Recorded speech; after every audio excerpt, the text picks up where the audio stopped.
Good morning, Ms. Wenzel. Good morning, everybody. Are we ready? Yes, we're ready. Okay, let's proceed. Mr. White, you are still bound by the oath you took yesterday. Yes, Chair. You appreciate that. Thank you. Okay, Thank you, let's Chair. continue. Chair, when we adjourned yesterday, you asked Mr. White what his conclusions were in respect of the benefits paid to the various individuals involved in the Panda investigation. He has overnight had a look at his report more carefully, and he'd like to deal with each of those in turn. Let's do that. Thank you. Mr. White, could you start, please, in your report, which is RR4A at page 311, dealing with the payment made to the oyster box.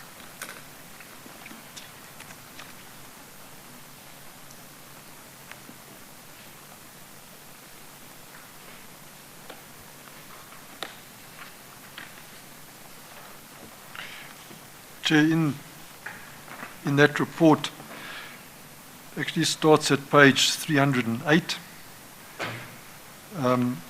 I summarize, as I briefly said yesterday, the evidence that was available relating to each of these payments, who the supplier was that was paid, how they were paid, and what information there was in both the supplier's records as well as the records of Mr. Pandey's entities recording how the money was paid and for whose benefit it was. Chair, then at the end of each of those payments, make a brief summary of the findings, and the first one relating to the oyster box, which was a payment of 6,010 Rand, and the person whose benefit it was for was Colonel Madhu, is at page 311, and it's at paragraph 15.031 in the middle of that page. Just want to get there. What paragraph again? 15.031 in the middle. Yes. Under the heading Summary of Findings. Yes. And Chair, just all these findings must also be at the same time taken into account that Mr. Pandey's entities were receiving, in addition to the build-up to the accommodation for the World Cup, they were receiving various orders that they were cover quoting for at the same time. So there was a big build-up to the 26 million Rand procurement, but there was ongoing procurement happening at the same time. Yes. And relating to this payment, I say, based on the aforementioned observations, it would be reasonable to conclude that Madhu had received a benefit from Pandey just shortly after an application dated 8 October 2009 was submitted to the National Commissioner's Office for Authority for Accommodation of Police Members for the Soccer World Cup. It was also recorded in this letter that only Gold Coast Trading had responded to the request for quotations, whilst Coastlands ignored the police's request to provide a quotation. So there was a statement that Coastlands refuted, and they said they were never asked to quote at that early stage. So that was documentation already in 2009, and where they are effectively saying Coastlands is one of the only entities, or the only entity that will be able to provide the accommodation. And there was a benefit to Mr. or Colonel Madhu at the same time, who was the authors of those documents. Chair, then the second payment is for flights from Durban to Cape Town in the amount of 8,584 Rand. Those were air tickets for Colonel Madhu and his family, again paid for by Mr. Pandey. I'm sorry. Oh, okay, now I see. Chair, and I was looking for the amount, Oh, so sorry, I've seen where it is, yeah. Okay, in the heading, Chair. yes. And then, Chair, I summarize my findings on that at page 315. And at page 315, the first paragraph on that page, paragraph 15.041, I state, I can conclude from the examination of the above-mentioned documents that Panda has paid the costs for Madhu and his family to fly return trip from Durban to Cape Town, which means that Madhu received a benefit in the amount of 8,584 rand. This benefit was received just shortly after the submission was made to the National Commissioner's Office on 8 October 2009 to obtain authority for accommodation of police members during the Soccer World Cup, where this application indicates that the only supplier who was able to accommodate police personnel was Gold Coast Trading. Chair, the third payment, which is directly below that, relates to the payment to Varsity College of 43,500 rand. Chair, I summarize my findings. I'm still trying to see where that is. Sorry, it's page 315, Chair, Roman numeral 3. And Page 315. Yes, Chair. yes, and, Oh, okay. and Chair, the summary that was being referred to with regard to the flights is paragraph 15041 Yeah. on page 315. Okay. Yes. Then you move to 43,500. Yes, Chair, and then the summary of the evidence is set out on the next 3 pages. And then I summarize my findings on page 317. In the last paragraph on that page, at paragraph 15.049, and I state, I can conclude from the examination of the above-mentioned documents that Panday, as on 22 January 2010, paid the varsity fees for Narain Prasad's son in the amount of 43,500 rand. This payment was made just shortly after the submission was made to the National Commissioner's Office on 8 October 2009 to obtain authority for accommodation of police personnel during the Soccer World Cup, and where it was recorded that the only supplier who was able to accommodate police personnel was Gold Coast Trading. Continue on the following page, page 318, paragraph 15.050. In this specific instance, Narain Prasad was also responsible for requesting quotations from suppliers, one of which was Coastlands, who allegedly did not respond. However, Coastlands have denied that they were ever contacted in this regard, and they've indicated that when Narain Prasad provided the final numbers to them for accommodation, just prior to the World Cup, they were far less than what they had quoted. Narain Prasad was approached about the concerns that they had, but he indicated that he had divided the numbers between the 3 suppliers. I can conclude the numbers were never divided equally. In fact, Gold Coast Trading was allocated 1,030 members, 80%, at a cost of 32,810,000 rand, and Coastlands, 20 members, 16%, 200 members.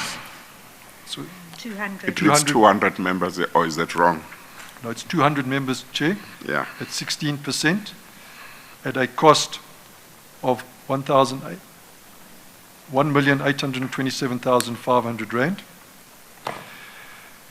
Even when Panday approached Coastlands for assistance during the Soccer World Cup, he allegedly indicated to them that he had been mandated by head office and asked them to reduce their rate per night, as he was not making much of a profit. This is untrue, as he was billing the SAPs at a rate of 850 rand per person per night. Chair, maybe just to explain what I'm actually saying there, is that when the submissions were done to the National Office in 2009, in November, they said that Coastlands hadn't responded to a request for a quotation. In fact, most of the suppliers they asked, they just said they didn't respond. And in fact, and as a result, Gold Coast was the only supplier that had rooms available. When Coastlands were interviewed by the police investigating the matter, they said they were never asked to quote in 2009. They were in fact only asked to quote in April and May of 2010. And even although they said they had a significant number of rooms available, a very small portion of that rooms, in fact less than half, was actually booked by the police. And in fact, Captain Arain Passat allocated those rooms, or those bookings, to Gold Coast, who then went and booked them at Coastlands and charged the police a significantly higher price. Yes, I was going to ask whether you were done with whatever benefits Colonel Madu may have received. Chair, no, there's more, Chair, because they were done in date order. Oh, I can jump around, but the report was just set out in date order. It Yes. was summarized one okay, after well, the other. okay, you can continue as you had planned to, but maybe later on you can put in a supplementary affidavit where you prepare it according to the suspects, so to speak, the persons who benefited, to make it clear, this is the case against so-and-so, this is the case against so-and-so, this is the case against so-and-so. I've no doubt that it is in your report. It's a question of it's been arranged in a certain way, and I would prefer, it would be convenient for me if I could have a document which makes it clear like that, according to Colonel Madu, what did he do, what did he benefit, next one, and so on and so on. I can do that. Okay, so but for now we can continue the way you have arranged it. Chair, the witness will certainly prepare that for you, and I understand that. The Yes. only issue that an advantage of doing it in this way and explaining the evidence in this way, just at this stage, is with reference to the timeline that we looked at yesterday with regard to significant events. So where he goes like this, then you can see the gifts, the date of the gift, and what significant event in the procurement process occurred. And Yes, no, that's fine.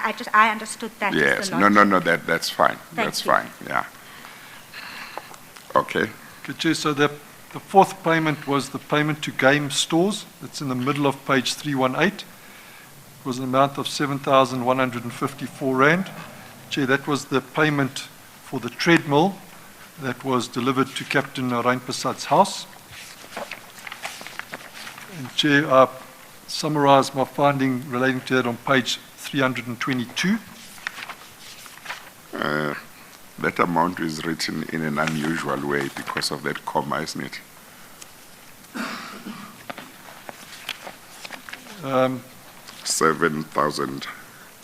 7,154.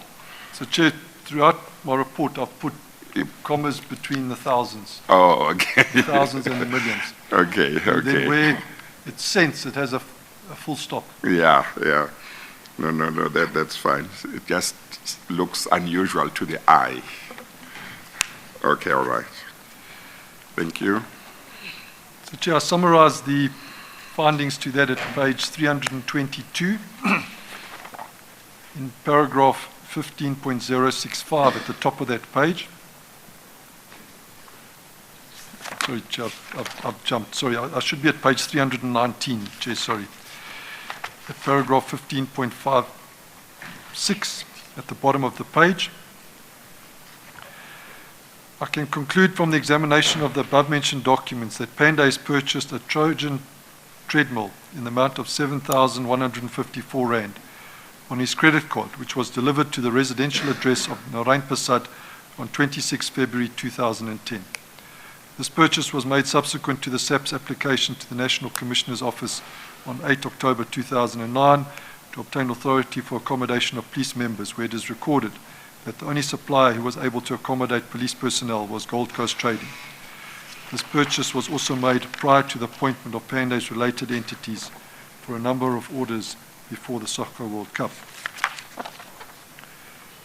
Chair, the fifth payment at the top of page 320 is the Toyota Corolla vehicle in an amount of 60,000 Rand. Chair will recall that yesterday that was the vehicle we spoke about that was purchased from Advocate Cars. And I'll summarize my findings on page 322. I wonder whether the owner of that business was once an advocate. Page Yes, 322 continue, at the Mr. White. top of the page, paragraph 15.065. I can conclude from the examination of the above-mentioned documents that Panda has purchased a 2002 Toyota Corolla in the amount of 60,000 Rand for Mr. T. Madhu on 8 March 2010. This purchase was made subsequent to the SAP's application to the National Commissioner's Office on 8 October 2009 to obtain authority for the accommodation of police members during the Soccer World Cup, where it is recorded that only supplier was able to accommodate police personnel, namely Gold Coast Trading. In addition, this purchase was also made prior to the appointment of Panda's related entities for a number of orders before the Soccer World Cup, specifically the final order issued to Gold Coast Trading in the amount of 26,320,250 Rand, dated 10 June 2010. Chair, the sixth payment is directly below that. That is the payment relating to the Dish Restaurant, which is in the Royal Palm Hotel, and the amount was 18,712 Rand. Chair, I summarize the findings. There's a number of documents in between, as well as extracts from the various affidavits relating to the involvement of the Provincial Commissioner in trying to stop the investigation. Those are extracts from Brigadier Kemp and Major General Boyson's affidavits. And I'll summarize the findings at page 337 and 8. And it starts in the middle of the page at paragraph 15.095. And I state, I can conclude from the examination of the above-mentioned documents that Panda has paid the cost of Lieutenant General Ngobeni's husband's birthday party that was held at the Royal Palm Hotel in Umhlanga Rocks on 29 May 2010. The cost of this service amounted to 20,962 Rand. Chair, that includes the amount that was paid to the DJ on the evening. Panda also requested Mr. Singh, who is the operator or manager of the restaurant, to inflate an invoice for this function to the amount of 29,712 Rand, and to further prepare the invoice in the favor of Mrs. B.M. Ngobeni.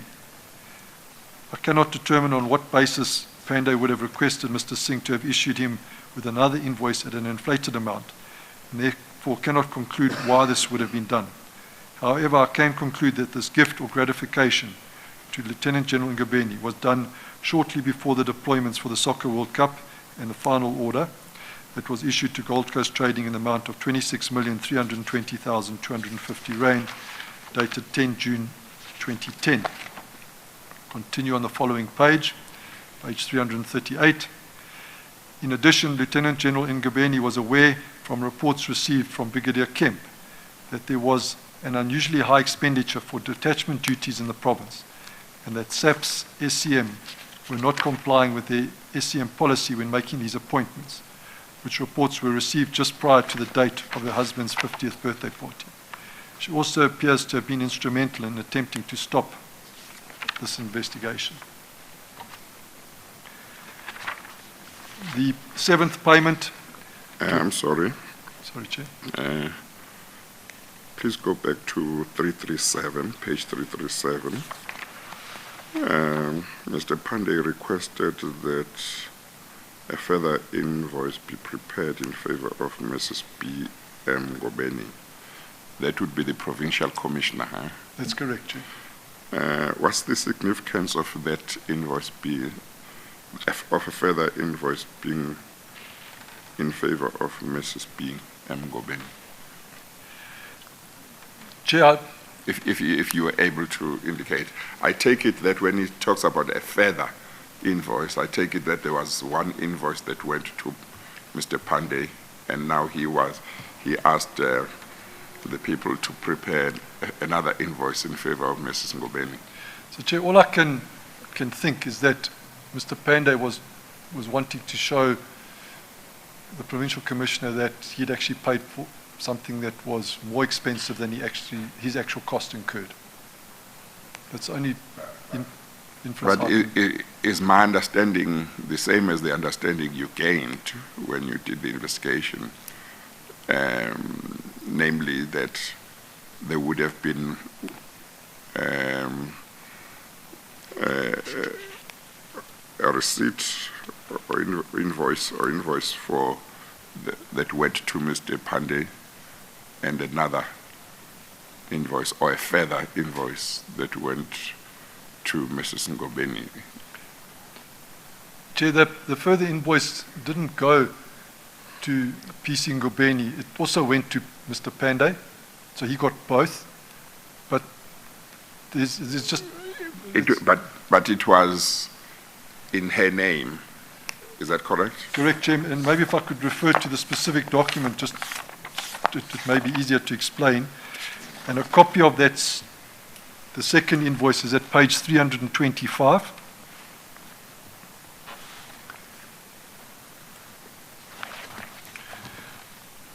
And one can see at the top of the page, that's just a photocopy of the document. Yes. In the box in the middle, it says the customer is Mrs. B.M. Ngobeni.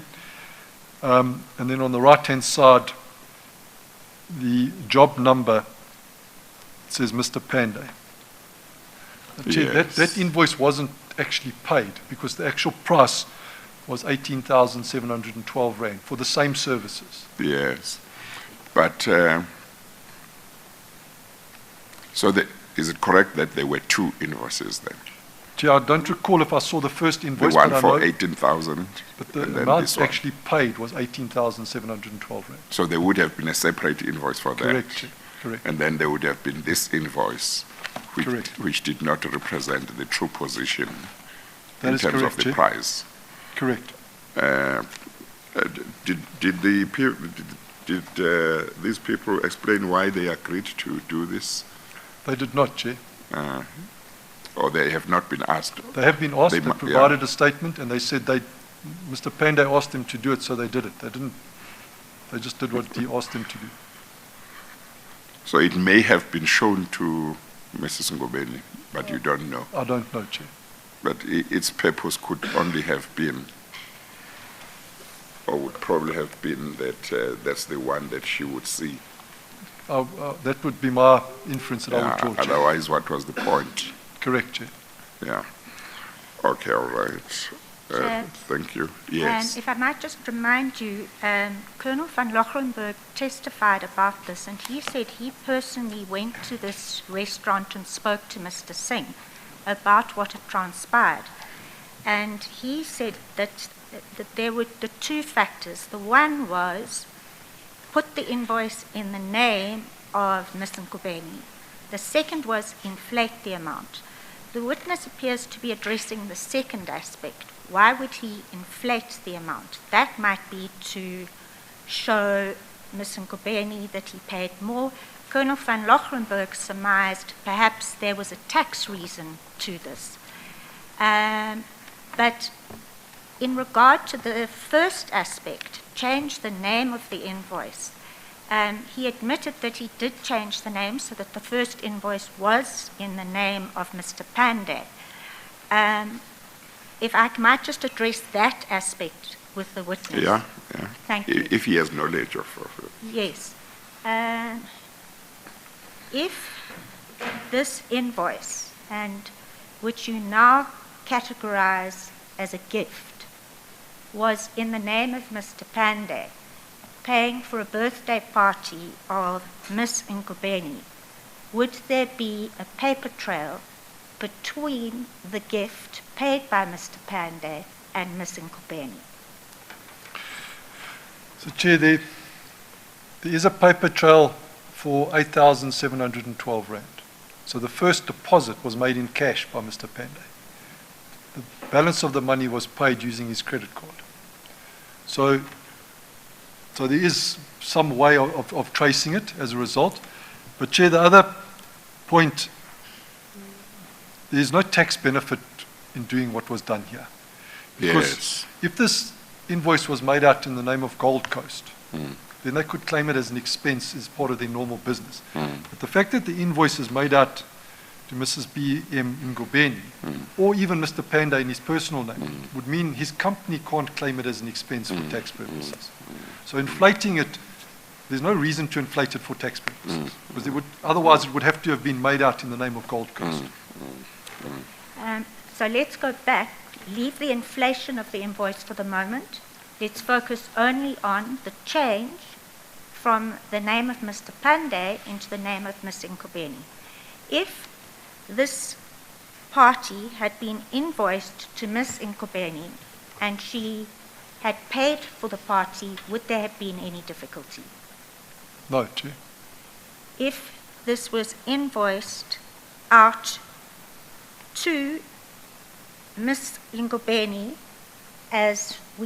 so on the face of it, if it had been invoiced to her and she had paid for it, there'd be no difficulty.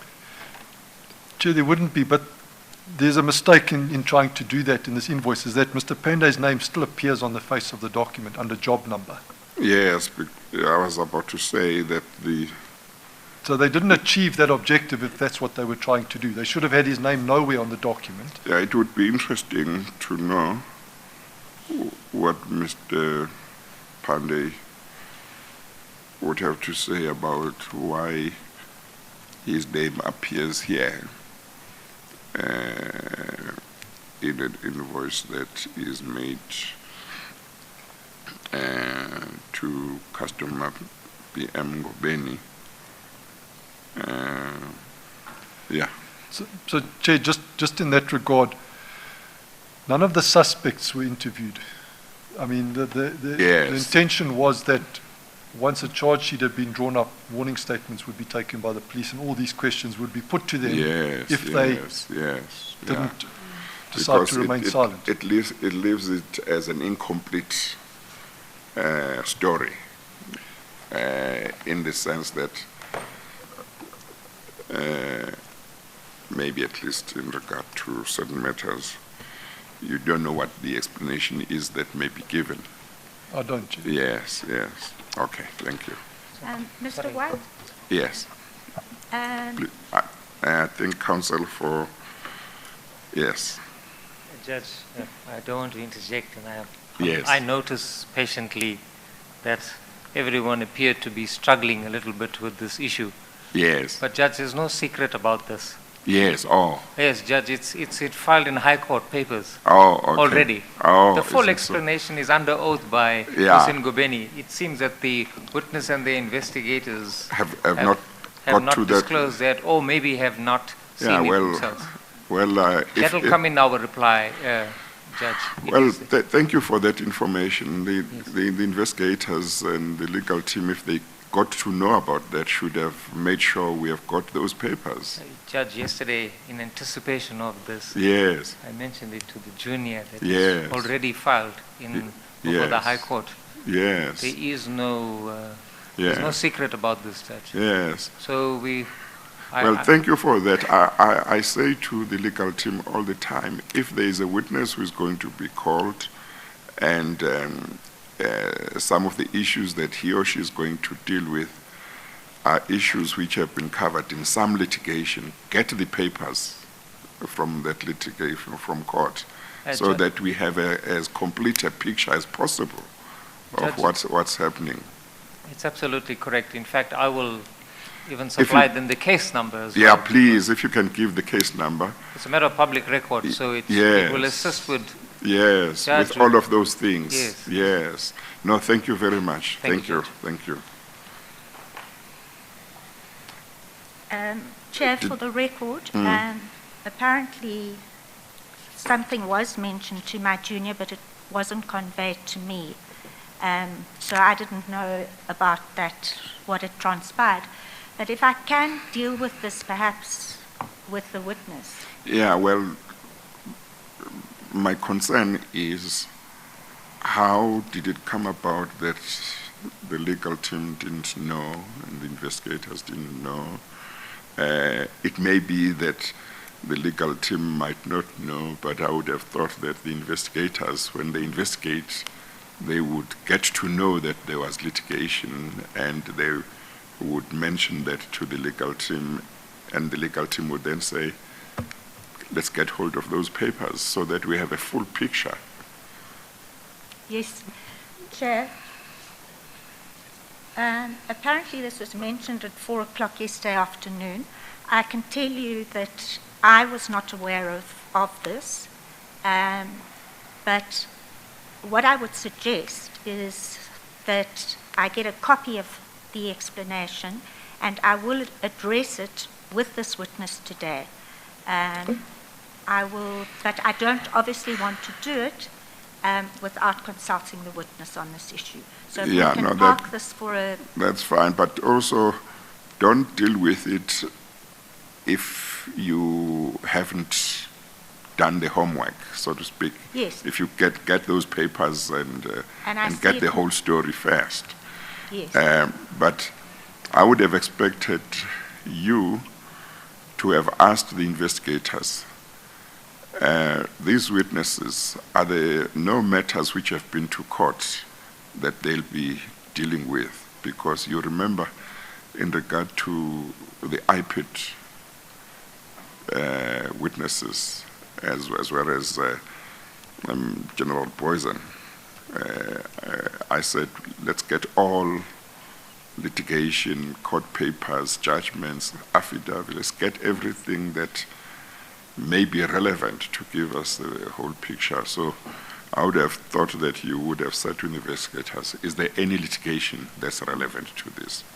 Yes. And if they don't know, somebody must just check, because some of these things are just in the public domain. Yes. Yeah. Chair, the only investigation that has been drawn to my attention by the investigators, the court applications, is the applications to have the evidence that was seized and those subpoenas set aside, pursuant to which the evidence was seized.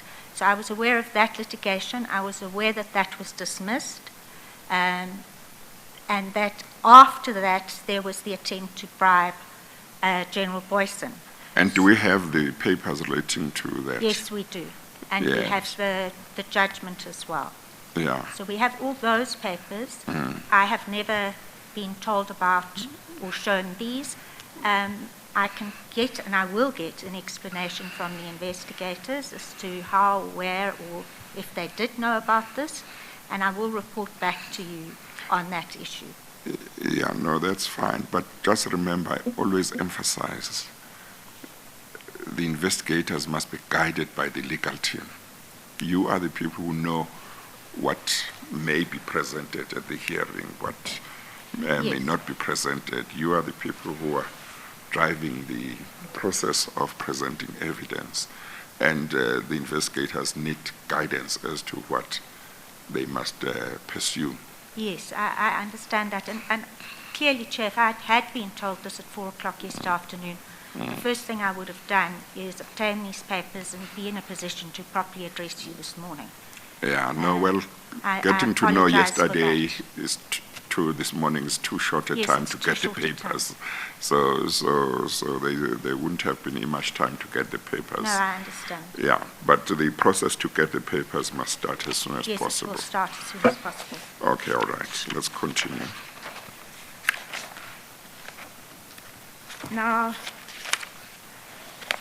if I can just continue with what you know, Mr. White, from your investigations, did Ms. Nkobeni ever pay this invoice? Chair, she did not pay the restaurant, the dish restaurant. She did not pay that. And from what I could see in the records of Gold Coast and various other entities, as well as Mr. Pandey's bank accounts, there was no payment from her paying the money back to Mr. Pandey either. So, Chair, just for the record, I wasn't aware that Mr. Nkobeni had challenged this matter in a court proceeding. Yes. I'm only aware of what I've read in newspapers, Yes. where she said she paid the money back. to Mr. Pandey. There's no evidence that I've seen that she Yes. did pay it back, and Yes. nowhere in any newspaper articles Yes. was there something showing she had paid the money back. Mm. So I would also be interested to see what those court papers Yes. show. Okay. Thank you. Thank you, Chair. Mr. White, if you could then, you were dealing with your conclusion with regard to this payment. I think it was at page 337.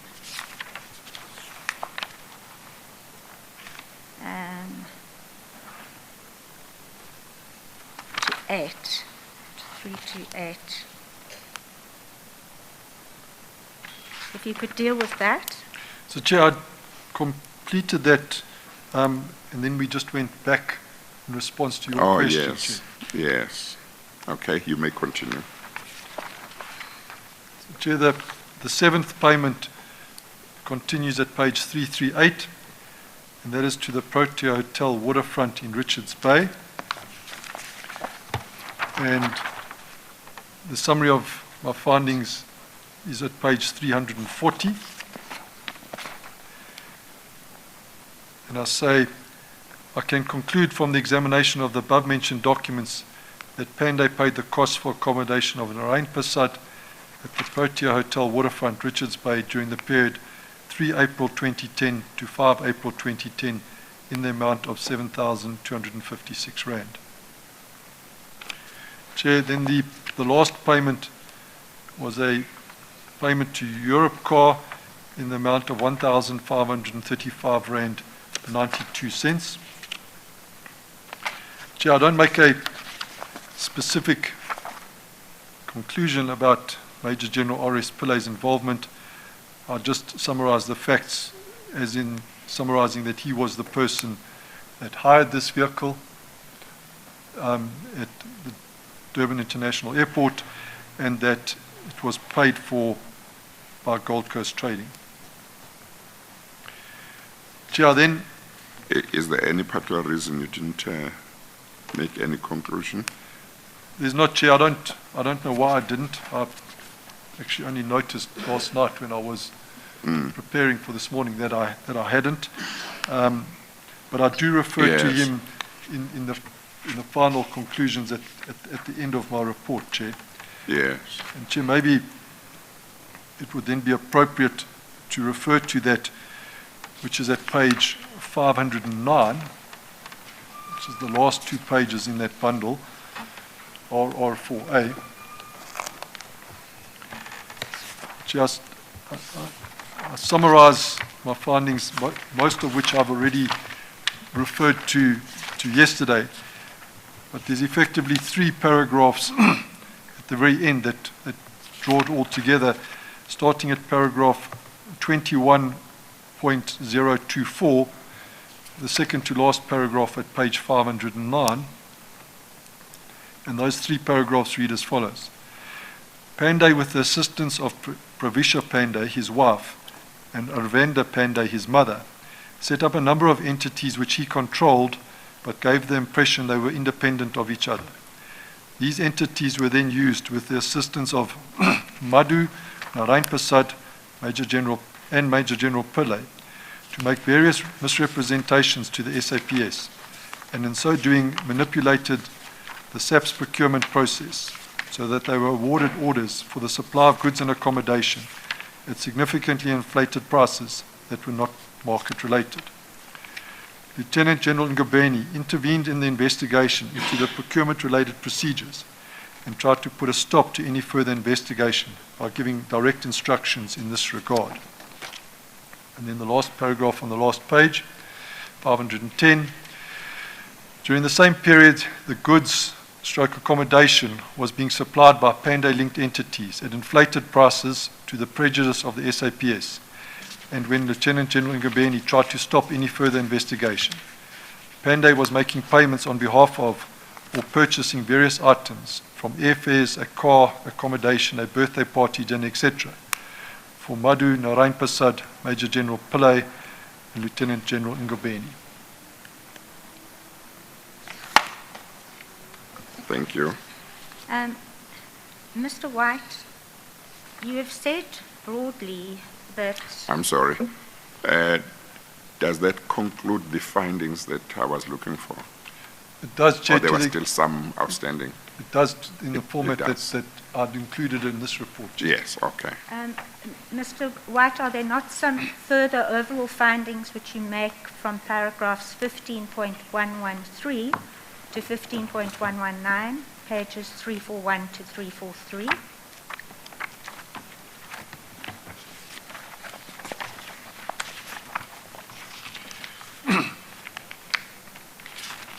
Chair, there are, it's fairly similar to what I've already said in one way or another elsewhere in my evidence to date. It's just worded, it's just summarized on those 2 pages. Yeah, okay. Thank you. Now, with regard to the involvement of Ms. Ngobeni in stopping the investigation, you read your conclusions in this regard to the chair, but those conclusions appear to be based on an affidavit by Ms. Kemp, Brigadier Kemp, and an affidavit by General Boyson. That is correct, Chair. You deal with these affidavits in some detail in your... I'm just thinking about the papers in the application that we're talking about. Maybe there might be a way in the meantime with technology for us to have a set of those papers by lunchtime.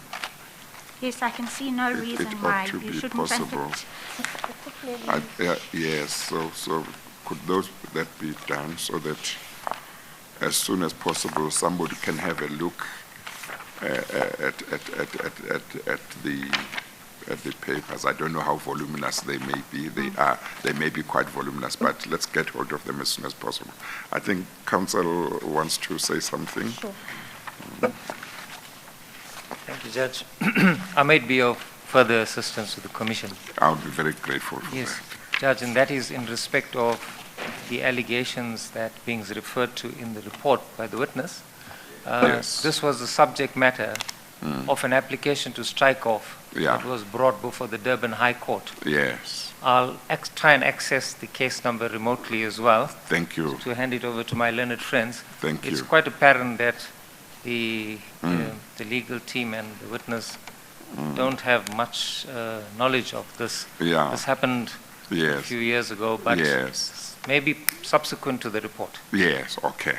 That's the reason I can assume why Yeah. this is not before the Commission. Yes, okay. No, thank But you very much. I will assist with the case number. Thank you very much. Thank Thank you. you, Judge. Thank you. Thank you. I'm indebted to my learned friend for his assistance.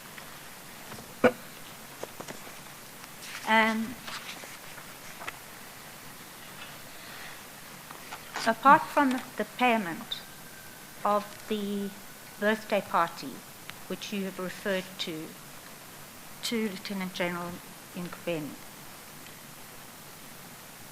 could you refer to 2 affidavits and you quote from them in your report, and that is the affidavit of Brigadier Kemp and General Boyson. Could you please deal with what was said in those affidavits that made you come to the conclusion that she was involved in stopping the investigation? Where are you now? If one could start, Chair, at page 327. Yes, but haven't I had evidence of people who were called by Mrs. Ngobeni? General Poison, I think, testified, and I think he was called by him, and he has given evidence. I think there is another witness, maybe I think there's another witness, if I'm not mistaken, who said she was called. So that shouldn't be a problem Yes. if Ms. Ngobeni comes and testifies and just denies that's fine. But this witness doesn't have personal knowledge of those calls. He made certain conclusions, but there are witnesses who Yes. who I- have personal knowledge of that. Yes, I only wanted it to be made clear that he came to that conclusion on the basis of these affidavits that were provided to him. Yeah, but I think it doesn't really matter when we have got direct evidence. Yes. Thank you, Chair.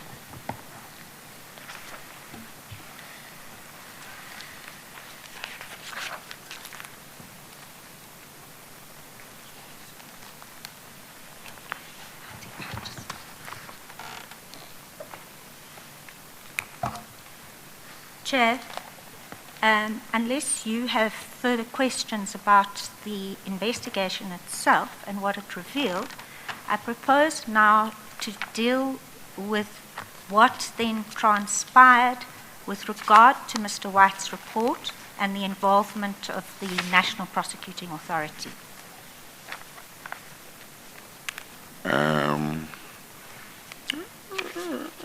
How much of that would he know? Didn't his mandate end with the report? No. Oh, He's- okay. It's directly involved, Chair. You can continue then. Thank you. Yeah. Mr. White, when you prepared your report, did you first prepare it in a draft form?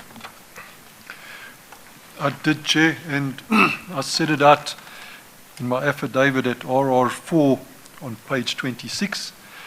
So, Chair, if one goes back, PriceWaterhouseCoopers was appointed on the 25th of January 2012.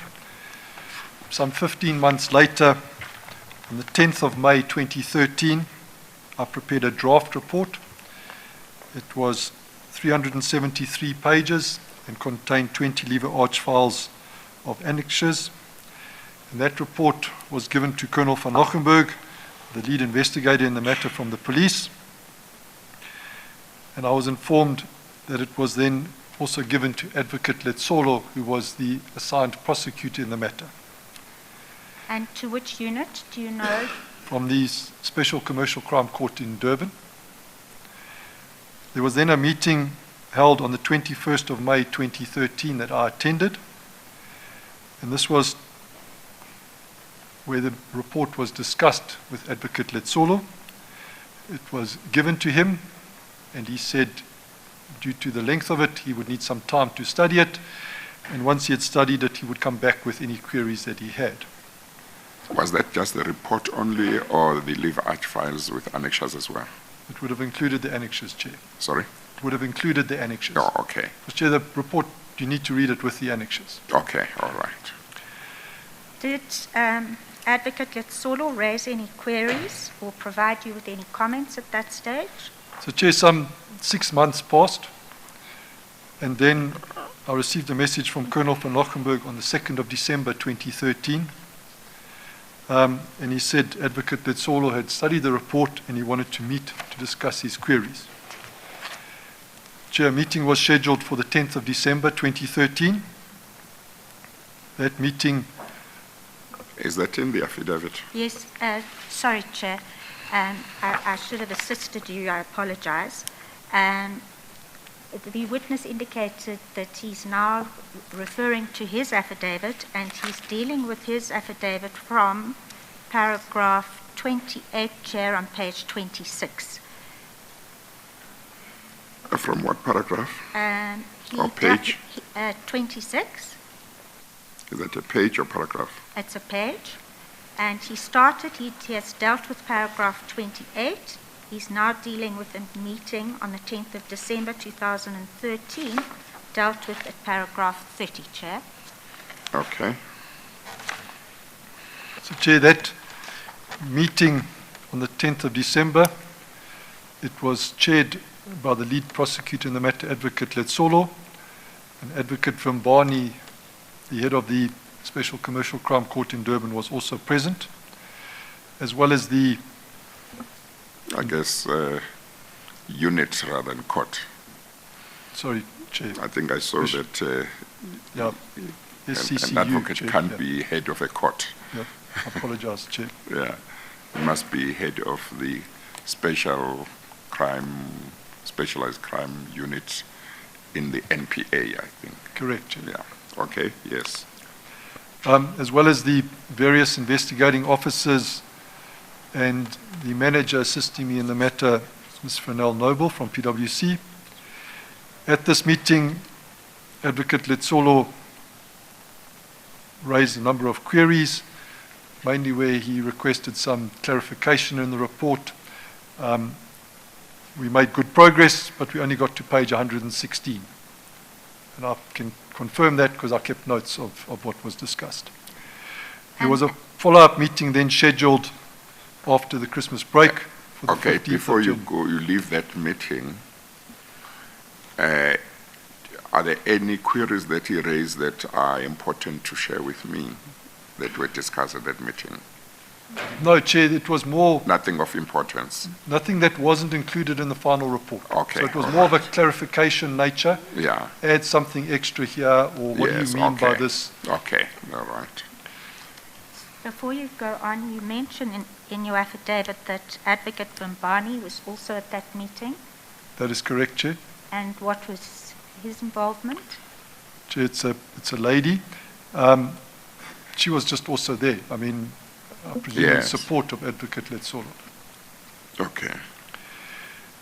Chair, there was then a follow-up meeting after the Christmas break on the 15th of January 2014. Again, Advocate Letsolo and Advocate Vimbani were present.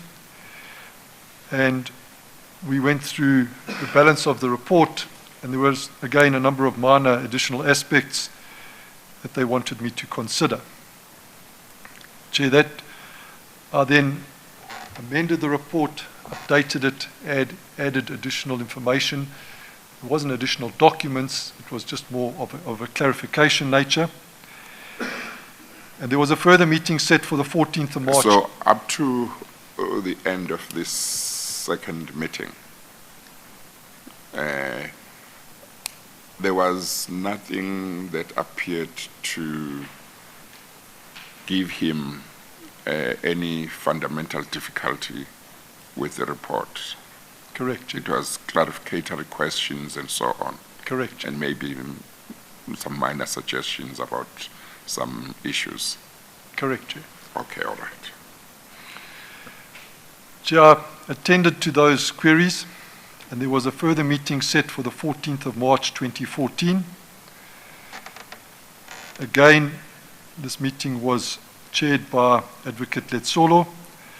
The person who was new to this meeting that hadn't been at the previous meetings was Colonel Jones.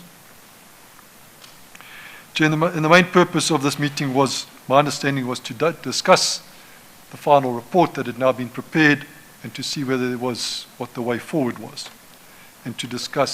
So the phase for clarificatory questions had passed. All the issues that he had raised had been addressed in terms of clarification, as far Correct. as you understood. Correct, Chair. So my understanding was this was to report back to say all the queries have been cleared, Yeah, okay. and What's the way forward? what's the way forward? Effectively, for me to issue the final report, and then for Yes. the process in the criminal justice system to proceed. Okay. Chair, there was some initial discussions during that meeting and discussed some of the queries and indicated that they'd all been cleared. Where was that meeting held? It was at PwC's offices in Durban, Chair. Chair, there was, and I'll then continue on page 28. And then Advocate Letsolo asked the PwC representatives to please excuse themselves from the meeting as there was something confidential he needed to discuss with the DPCR representatives. And if you can just stop there, because I just want to clarify this. You say that also present at the meeting was Ms. Fernell Noble. Who was she? Where was she from? Chair, she's a senior manager from PriceWaterhouseCoopers who was effectively my main assistant on this investigation. And she was also excused from the meeting. Correct, Chair, and she had been at the previous meetings as well. You can continue. Chair, a short while after that meeting, and Chair, in my affidavit I say Colonel van Lochenberg. In hindsight, I think it may have been Colonel S.Y. Govender. I'm sorry, just repeat that. Paragraph 33, Yes, I say in my affidavit, a short while after they'd finished this meeting, yes, Colonel van Lochenberg. yes. Chair, in hindsight, I think it was Colonel Govender. Why do you say that in hindsight? What has made you Chair, say this? I heard Colonel van Lochenberg testifying, and part of his evidence was that he was sick at the time, or his wife was sick and he wasn't at the meeting. So what was said is the same thing. He normally just- spoke on behalf of the investigation team, You're just not sure whether it was him or it was somebody else. or it was either him or Colonel S.Y. Yeah. Govender. They were the Yes. two lead prosecutors. Yeah, okay. Not prosecutors. Investigators. Sorry, Chair, investigators. Yes, okay. Chair, they then, one of them told me that Advocate Letsolo had decided that the evidence on which my report had been based was tainted as a result of an operation that had been undertaken by crime intelligence in the police in terms of the Interception and Monitoring Act, being Act 70 of 2002. And that as a result, Advocate Letsolo has decided to not to prosecute any of the suspects. So, Chair, my understanding, I wasn't familiar with this act, but my understanding during this investigation was that this act is something that sets in place very stringent conditions on which people's telephones can be monitored and recorded and intercepted, and that there's a rigorous process that has to be signed off by a judge. Chair, that If you can just stop at that point. Were you, prior to this and prior to finalizing your report, aware that there was any Act 70 monitoring going on? I was, Chair, because it, and I referred to the specific dates later in my affidavit, and I referred to it in a letter I wrote, that it was discussed at a meeting with Advocate Letsolo early on in the process, that there were monitoring taking place, but it was explained, and the way I understood it was that this monitoring was initiated because there had been threats on the investigating officers' lives, and as a result, crime intelligence had been tasked with monitoring the telephones of the people that were suspected of making the threats. Chair, at no stage did myself or anybody from PwC have access to those recordings. The contents of those recordings wasn't discussed with me, and to my understanding, based on what I was told, that in addition to that, the investigating officers in case 781, which is the case that I prepared this report for, also didn't have access to the recordings, because the application didn't relate to this case. The application for the monitoring was for crime intelligence to try and identify threats to the investigating officers' lives. So nothing that appeared in the 43,700 documents that I relied on were obtained as a result of the Act 70 monitoring. So, Chair, so as a result, I actually struggled to understand the logic and why it was said that the evidence was tainted. And as I understand it, that monitoring was lawful monitoring, if I understood from other witnesses, but you might not know that. So, Chair, that was my understanding, and I was told there'd been a formal process obtained to obtain, and that it. To have authorization. But that was just in passing that was said, Yeah. because it had nothing to do with this case. Yes, okay. And just for clarity, when you had prepared your draft report, which was obviously before you ever had a meeting with Advocate Letsolo, were you aware of the Act 70 monitoring? I was, Chair, and I referred to it specifically in a memo or letter I wrote to Colonel van Lochenberg. Okay, let's deal with that in context, because you then say that you refute. Well, I don't want to put the words in your mouth, but we'll deal with that chronologically when it comes, and I'll clarify this aspect at a later stage. You have said that there was nothing in the thousands of documents presented to you on which your report was based.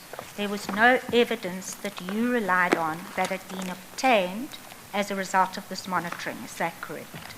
It was my understanding, Chair, and the documents that were provided to me, from what I could see, were obtained either subpoenas from banks or affidavits and supporting documents from suppliers to Mr. Pandey's entity, or documents that were seized from Mr. Pandey's business premises. Now, I'd like to refer you to Annexure TSW 28. It's Exhibit RR4 File D at page 1992. That's Exhibit RR4D. D. And what page? Page 1992. Okay.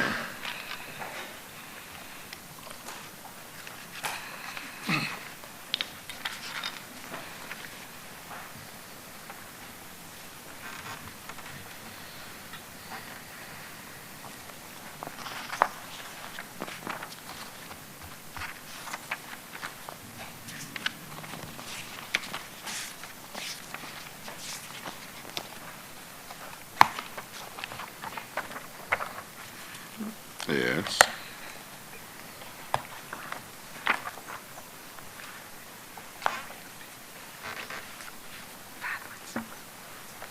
This is a memorandum dated the 25th of March 2014 to Advocate Vimbani by Advocate Letsolo, and it sets out the reasons why the decision had been made not to prosecute the case. Did you know about this memorandum? I did, Chair. And how did you get to know about it? Chair, Colonel van Lochenberg gave me a copy of it on the 9th of April 2014 and asked me for comment or input relating to it, and I wrote a letter back to him making some preliminary comments on the document. Now,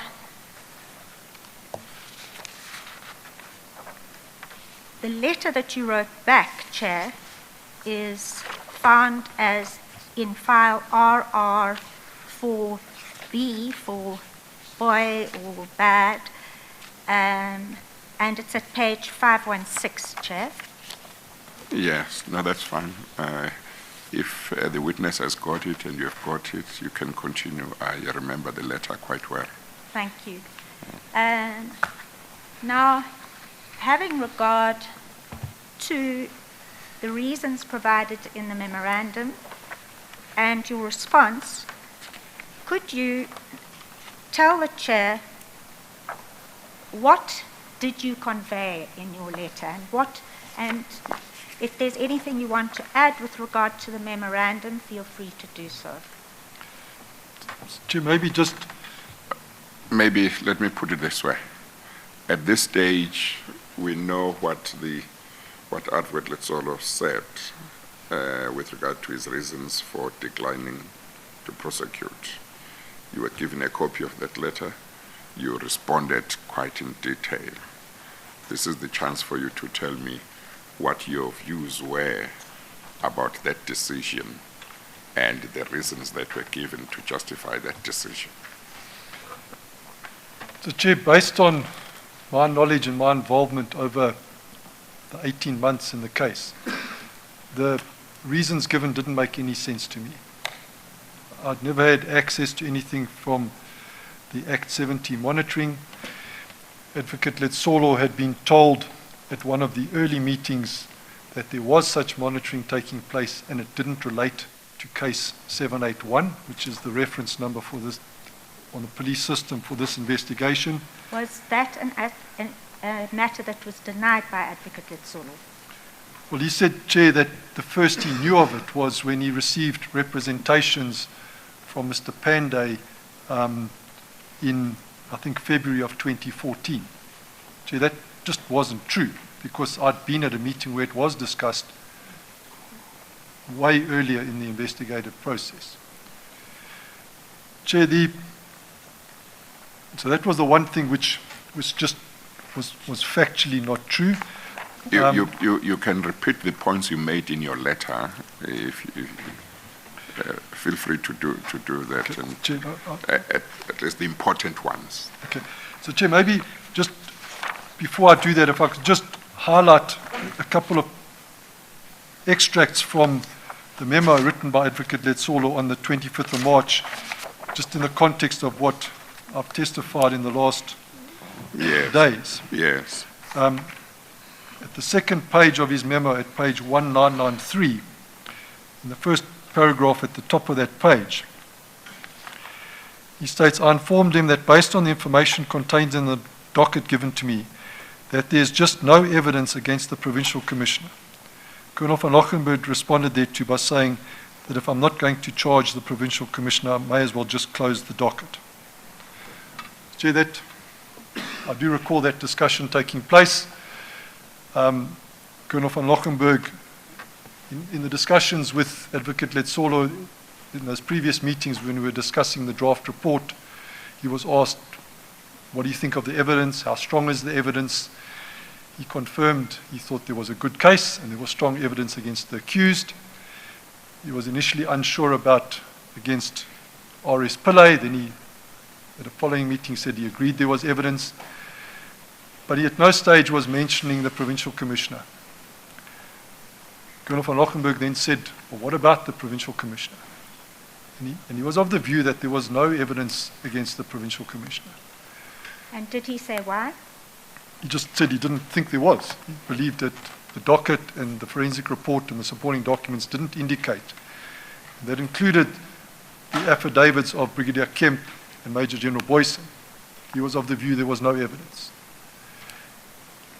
Colonel van Lochenberg. I'm sorry. The case against the Provincial Commissioner,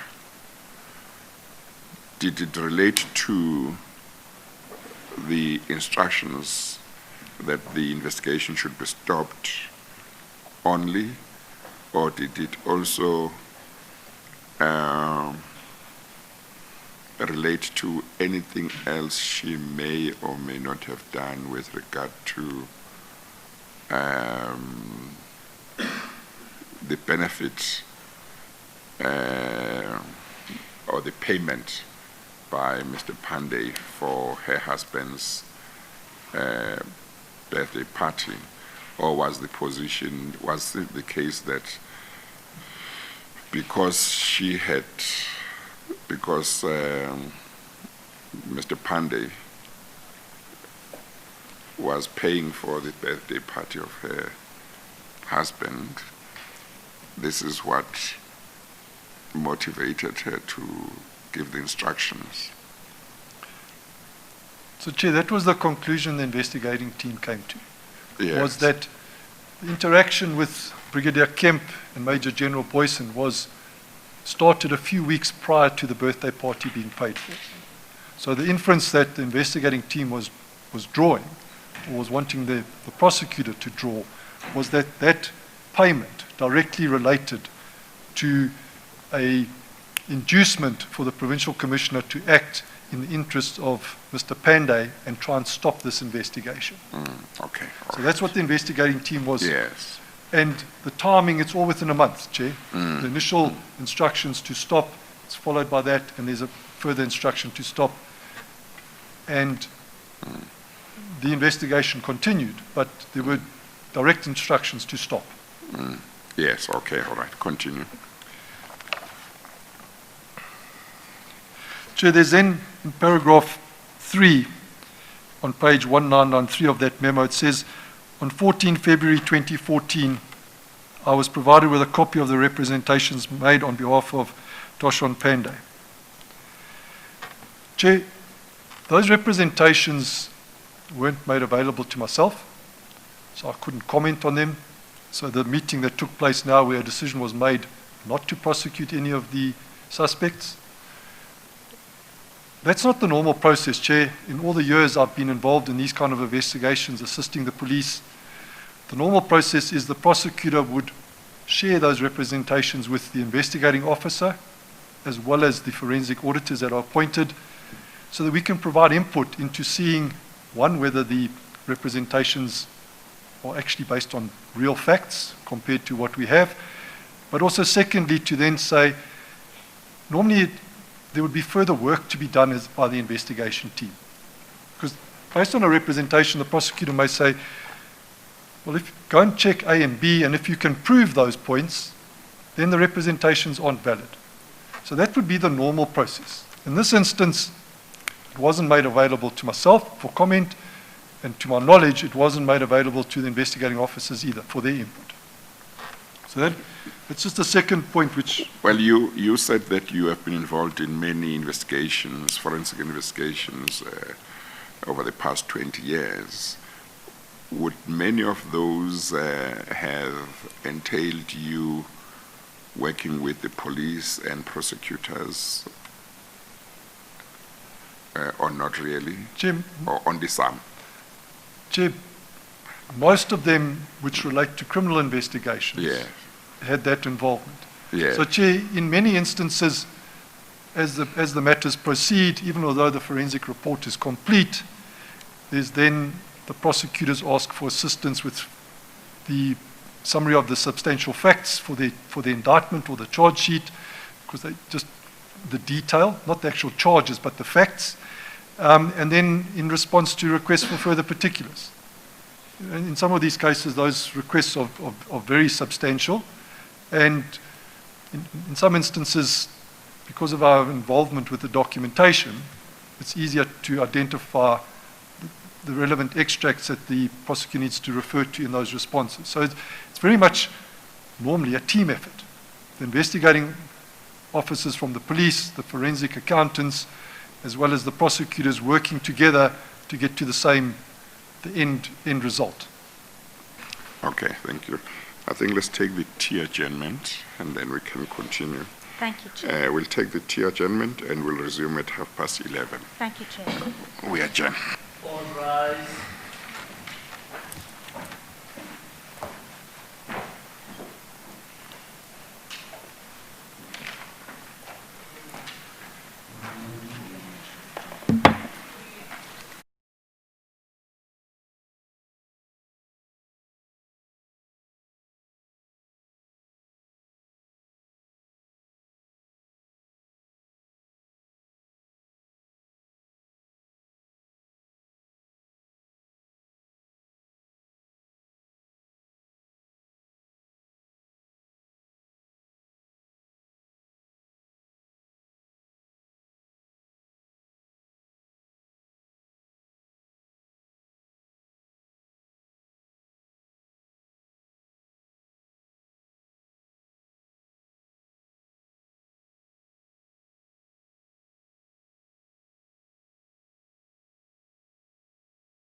Okay, let's continue. Thank you, Chair. Mr. White, before the tea adjournment, you were dealing with the memorandum dated the 25th of March 2014 from Advocate Letsolo to Advocate Mbani. You were dealing at this stage, the memo starts at page 1992, and you were dealing with page 1993.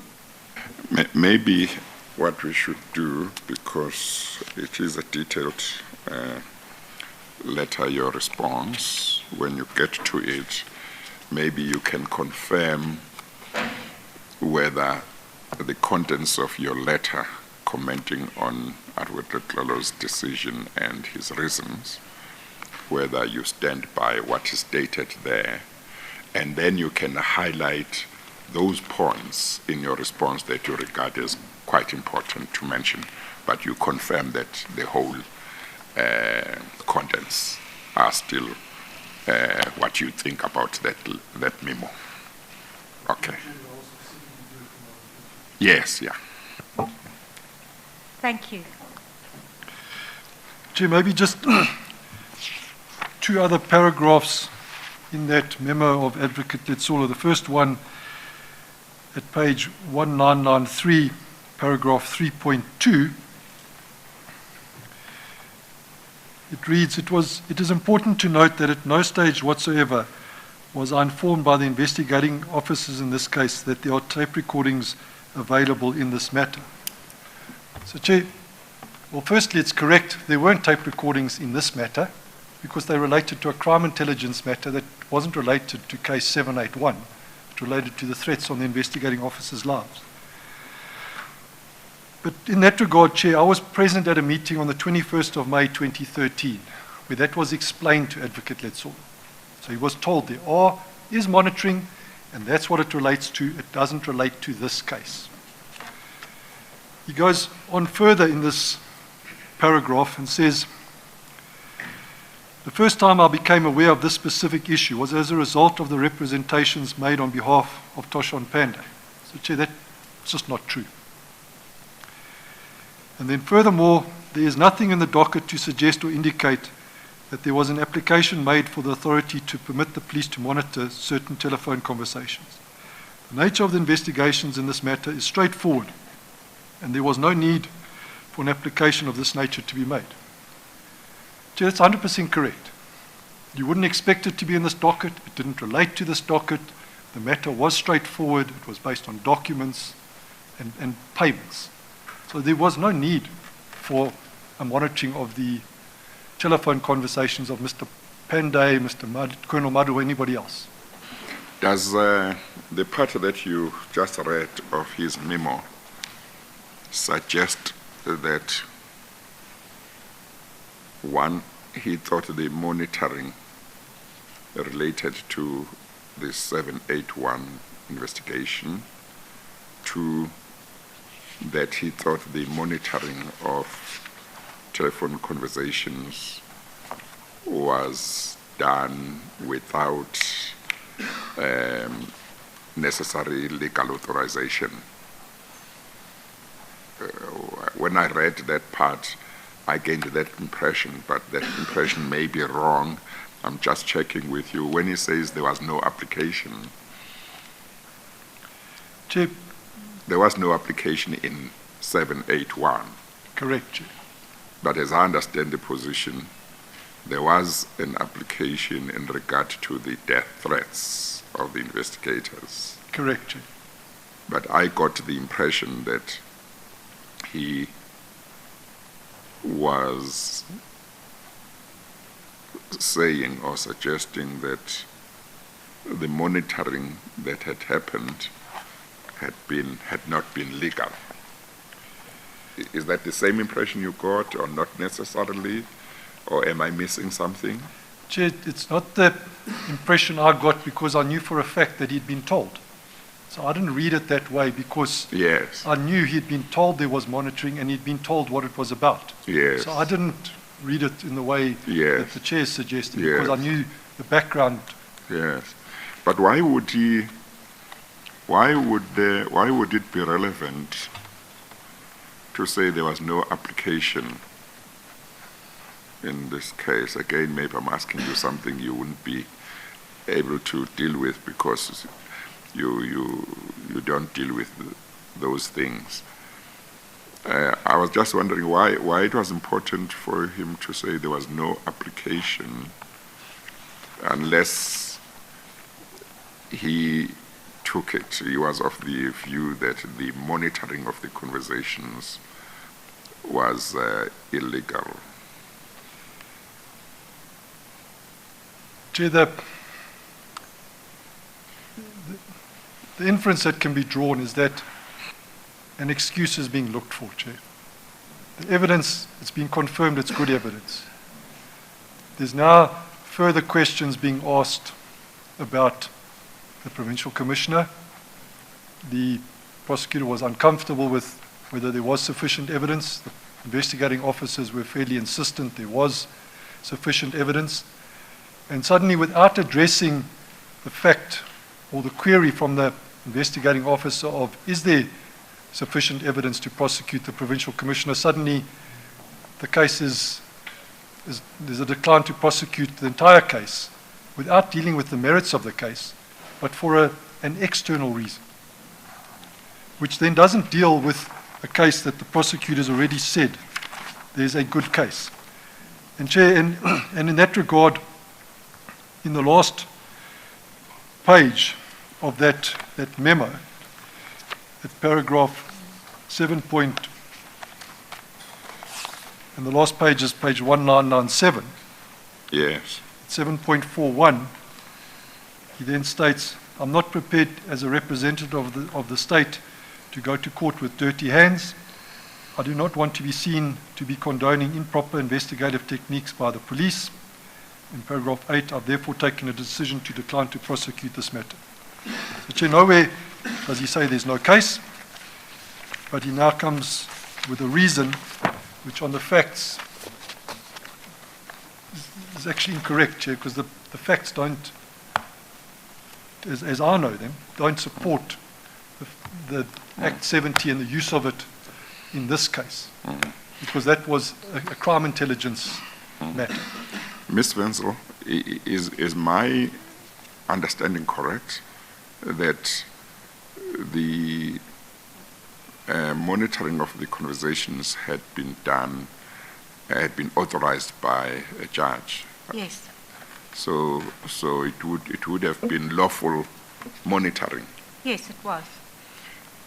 So going just the paragraph to which you have just referred to, Mr. White.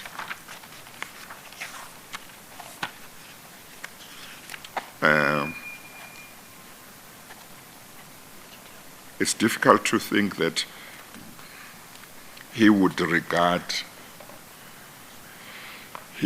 regarded that monitoring as an improper investigative technique, as he refers in paragraph 7.41 at page 1997. If he thought or knew that the monitoring of the conversations, telephone conversation, was lawful. So, Chair, the point he tries to make in his memo is that somebody from crime intelligence is alleged to have told Mr. Pandey that they knew what his defense was in this matter based on telephone conversations they'd overheard. Mm. I think that's the point he's trying to make, to say that that is the improper investigative techniques. Mm. But Chair, that wasn't shared with the investigating team. Mm. I was never had any knowledge of that, and to my understanding, the investigating officers in the case 781 also did not have any knowledge of that. Yes, okay, thank you. Chair, when that memo was given to me on the 9th of April, I immediately, the same day, wrote a response to Colonel van Lochenberg, which is at in bundle RR4B at page 516. There are just a few aspects I'd like to deal with this memorandum before we go there, if you don't mind. If we can just go back to page 1994.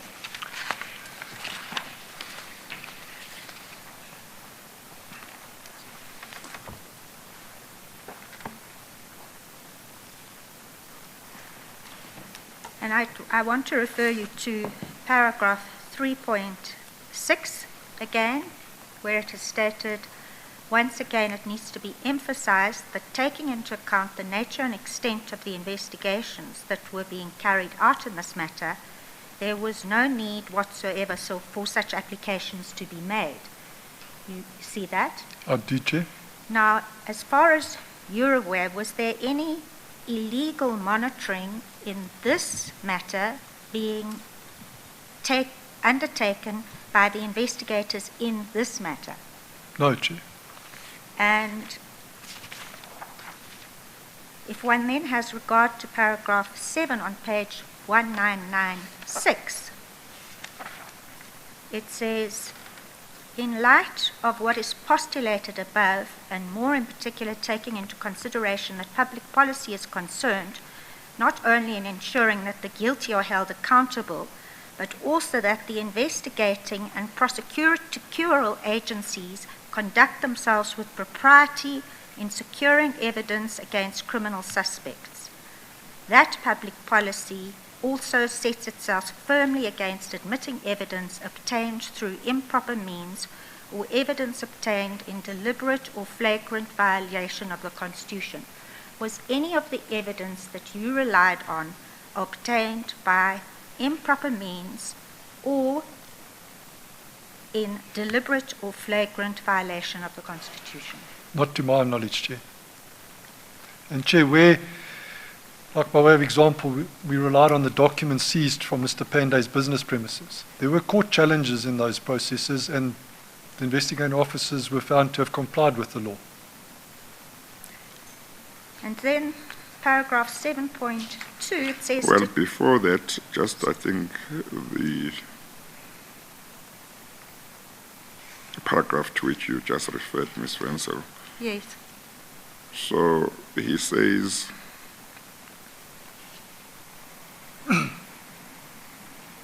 there was no need whatsoever for such applications to be made. And in the paragraph before that, he says, that is 3.5, he had yet learned that, or had been told that various applications for the tapping of the phones and to monitor conversations of certain individuals had been made. Then he says he was not in a position to give more details referring to I'm not sure who he's referring to, but he says it was clear that the other applications were done in respect of the investigations in this case. Those, I think, are applications for authorizations for the monitoring of conversations. So you would emphasize that, as far as you know, no such application was made in regard to the investigation in which you got involved, namely case 781. Correct, Chair, and at no stage did any of the investigating officers in the case say to me, oh, we've just learnt about X because of some recording. That was never said at any stage during the investigation. Okay. And Chair, Colonel van Rochenberg testified that he was the head investigator and no applications in case 781 for monitoring were made.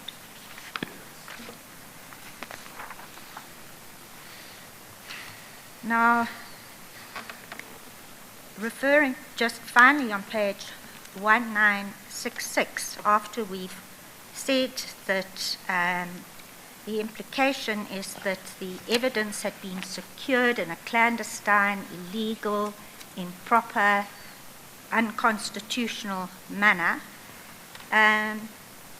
It is then said in 7.1, it is submitted with respect that the issue surrounding the tapping of the phones is inextricably linked to the manner in which the evidence was obtained in this matter, that the evidence as it stands at this point is irredeemably stained.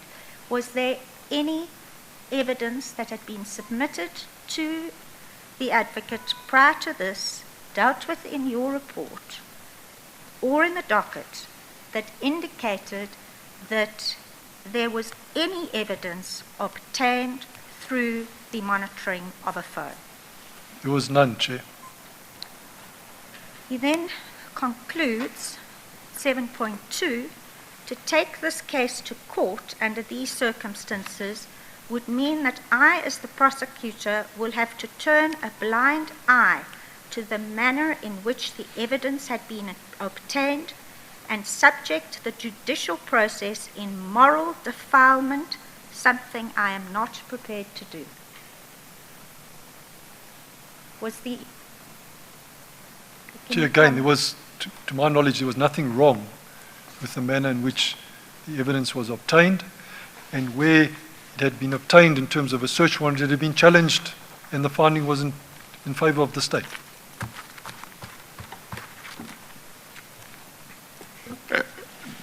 Do you remember whether he provided in this memo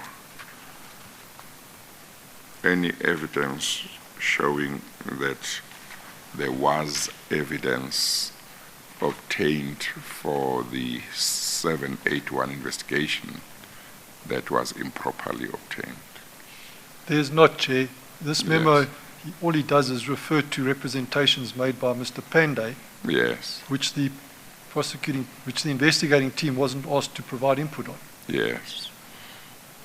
And So- as far as you know, the persons that he says in his memo gave certain information to Mr. Pandey, do you know whether any statements from those persons were made available to the investigators in the 781 investigation and to you?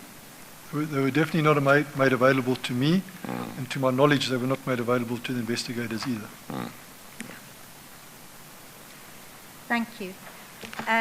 Mr. White, if you could then please go to your response. It's contained in bundle B, so exhibit RR4B at page 516. Are you done with Advocate Lutsotlo's memo? Yes, it's subject to you From wanting your to side, raise- are you yes, done? from my side, yes. And Mr. White, are you done with your response to that memo? Chair, apart from referring to the written response I made at the time. Yes. So as far as commenting on it, yes. Yeah. Just And not- you confirm that all the points you made in that letter, you stand by them? I do, Chair. Okay, thank you. Now, if we could just... You want me to go to which exhibit? Chair, it is exhibit RR4B, B for Beatrice? B for Beatrice. Okay.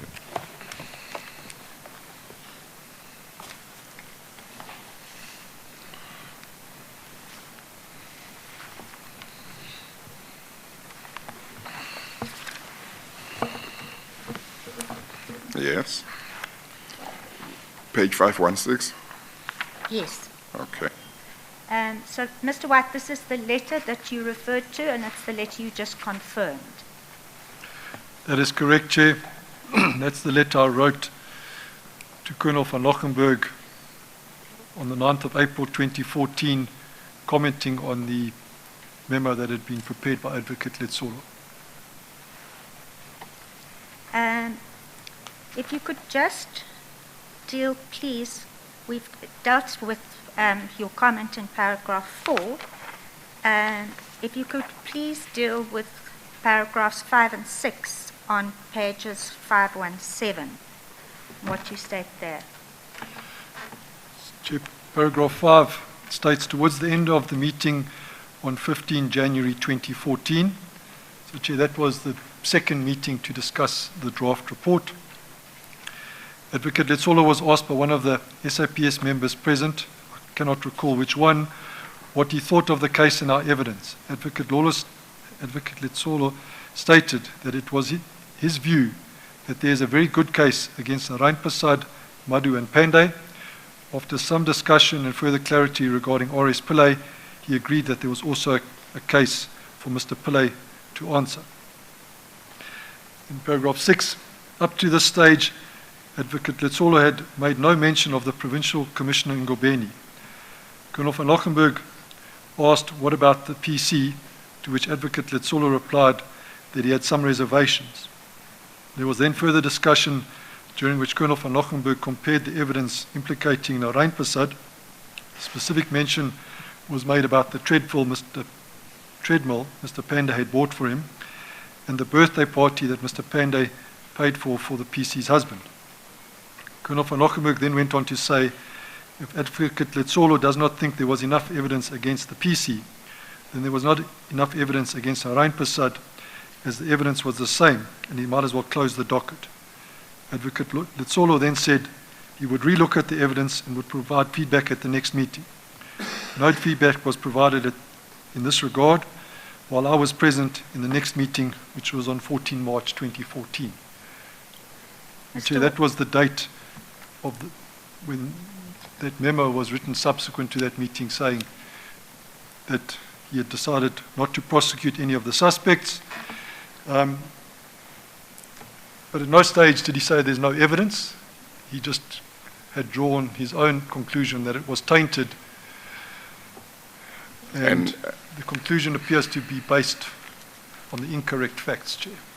And if I recall correctly, in his memo, he really doesn't refer in any significant way to the evidence against the suspects on the merits.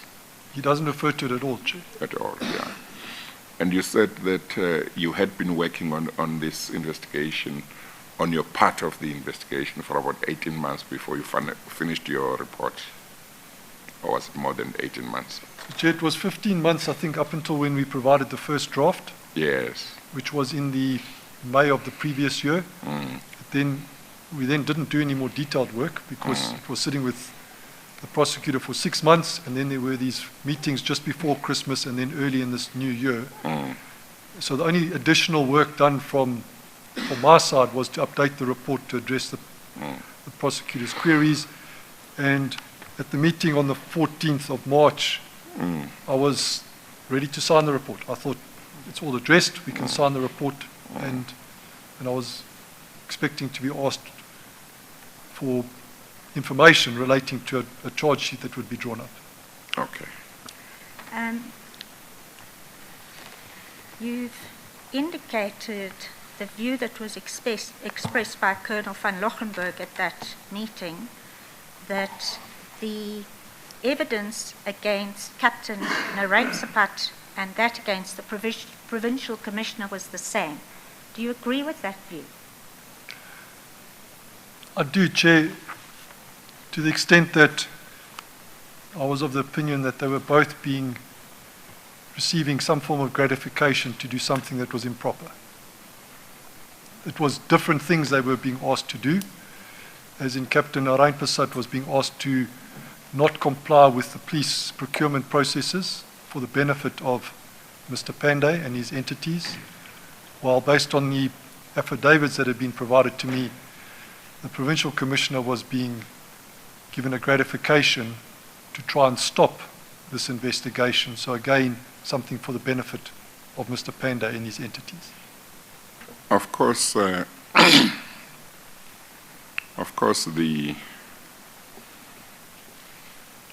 couldn't be really 100% correct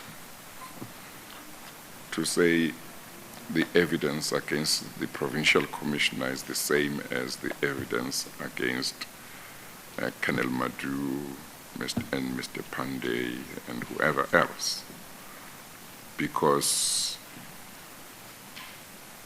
they certainly, on what I've seen here, this is not the same situation as where people are together and they do something and they are witnessed by one or two witnesses, and those witnesses say the same thing in regard to all those people who were there doing whatever it was they were doing. Let's say an illegal gathering or assaulting somebody.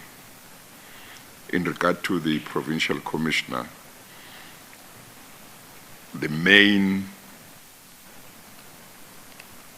conduct on her part, maybe it's not the main, but very prominent part, is the fact that she was said to have made certain phone calls to people under her to say stop the investigations.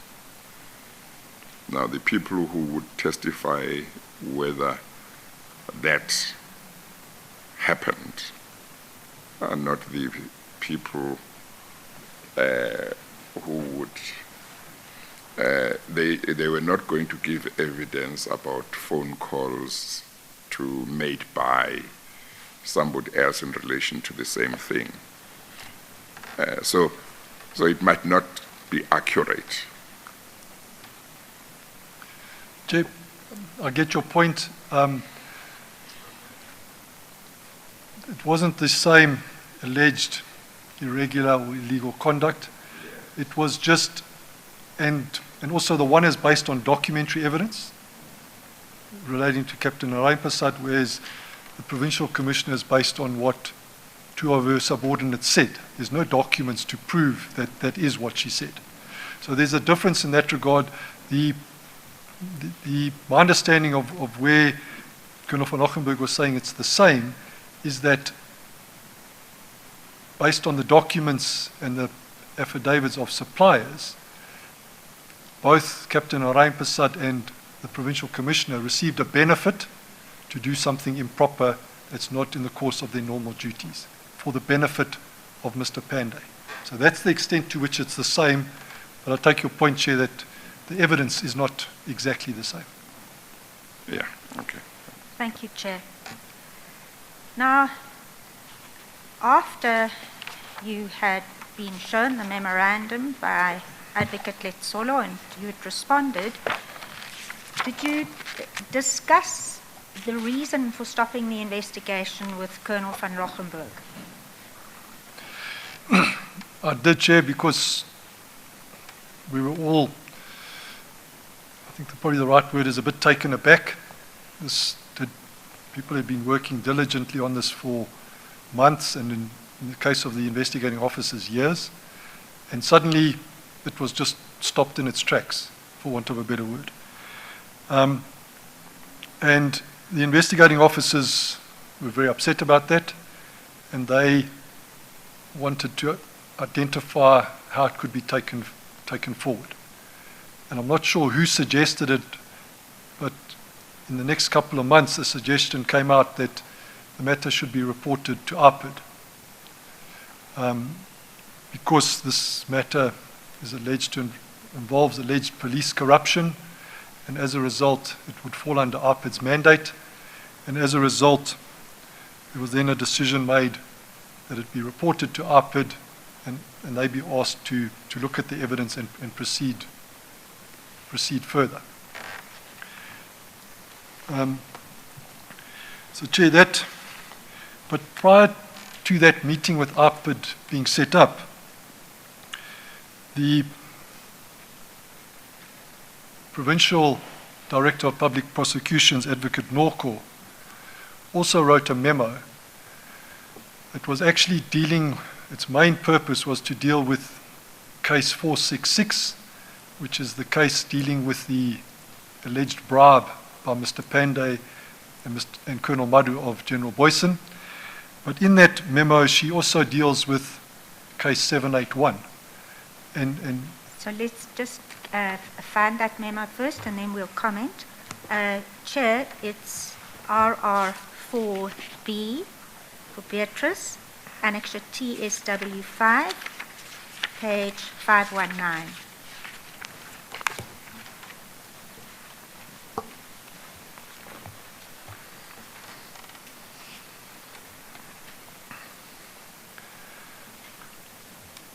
So, Chair, that memo, it starts at 519, is addressed to the SAP's investigating officers, and it's from Advocate Ponye Norko, the Director of Public Prosecutions, KwaZulu-Natal, and it's dated 21st of October 2014. And the subject is Durban Central CAS 466, 9 of 2011, corruption against Mr. Toshon Pandey and Colonel Naveen Madhu. Chair, in this memo, just at a high level, what she does is she now provides reasons why there's no prosecution in case 466 and 781. And effectively she says there couldn't have been a bribe in 466 if there was no evidence in case 781. It's effectively what she says, because the bribe related to the former case. What she then does, Chair, is she doesn't use the reasons advanced by Advocate Letsolo for saying there's no case, being that the evidence was tainted. She now actually says that Advocate Letsolo has come to the conclusion that there's no evidence against the suspects, which is just factually wrong, because that wasn't Advocate Letsolo's view. His view in meetings was that there was a good case. So, Chair, she has some... If you can just refer then to paragraph 2.3 where this is said, and perhaps just read what was said into the record, please, which you're commenting on. Well, if he has covered it, it's fine. It might not need to be read, unless there's a special reason why it should be read. If it's covered by what he has said. Yes, there is. There are some aspects that I would like the witness to comment on, if I may, Chair. Tell him what the points are that are made in the paragraph and let him comment. Yes. It is suggested there that there was absolutely no evidence to prosecute any person with any offence, and then it is said when the investigators realized that the PC couldn't be charged simply because there was no evidence against her, then the investigator, who is Mr. van Lochrenberg, said he may as well close the 781 case. Can you comment on that? Chair, the way it's written, it contains a number of facts that are just wrong, Chair. So because it's written as if the reasons given are that the investigation was directed to trying to implicate the provincial commissioner. Chair, that was never the intention.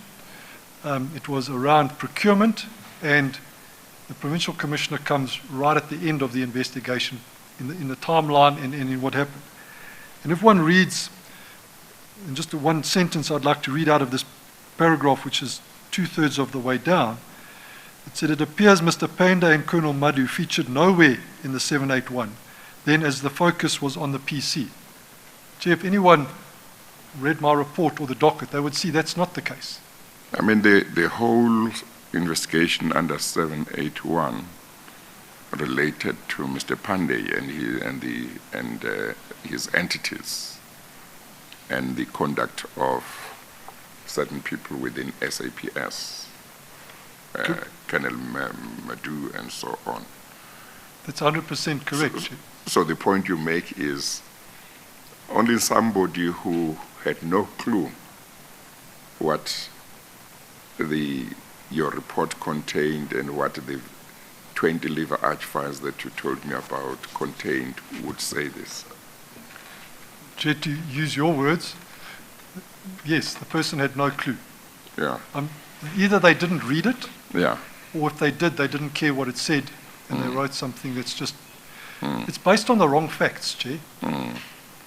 But one would have expected that before she wrote that there was no evidence, she would have taken the trouble to go and check the files. Chair, taking into account that this involved the most senior member of the police service in the province, it involved other senior police officials, the amount of money was significant. It just... Difficult to understand the reasoning. Chair, based on all logic, on the facts, it's difficult to understand, unless there's an ulterior motive. That can be the only inference that can be drawn. And well, she may have misconstrued Advocate Lutsolo's reasons to decline to prosecute in 781 as well, because you made the point, and it's apparent from her note that she thought Advocate Lutsolo said there was no evidence to justify prosecuting the suspects in 781, whereas his approach, what he said was certain things tainted the investigation, and because of that, he was declining to prosecute, irrespective of what the strength of the evidence is. But as you said, he did say in your meetings that at least the case against certain of the suspects was strong. That's what you say he said. Is that right? Chair, that's correct. Yeah. Chair, and with respect, I can't see that she could have had that memo or referred to it when writing this, because that memo is very clear. It doesn't ever say there's no evidence. And just a cursory read of it would lead one to that conclusion. Well, she might have read it at some stage and didn't have it at the time, or she might just have had that Advocate Lutsolo refused or declined to prosecute and took what would be the normal reason for not prosecuting, because the normal reason would be there is not enough evidence or there is no evidence. But this was a case where Advocate Lutsolo was not relying on that. Okay. I can't take it any further, Chair. Yes, okay, thank you. Yes, Chair, and just to remind the Chair that in the memorandum it was said twice, and if not 3 times in the course of the memorandum, that there was absolutely no need for any monitoring because it was a straightforward case. The memorandum is premised on the basis that there is good evidence, but then the conclusion is drawn that the evidence was tainted, which the witness has said is fundamentally flawed.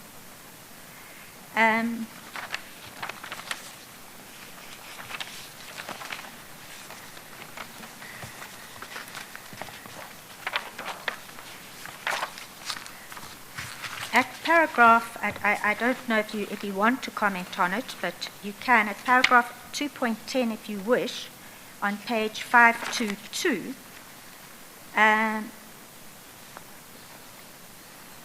Advocate Norcall comments on why on earth would it be necessary to backdate this report, and says, and when read with the previous statement made about Colonel Madhu, which is to the effect that he'd done nothing wrong, there was absolutely nothing wrong, there was no evidence against him.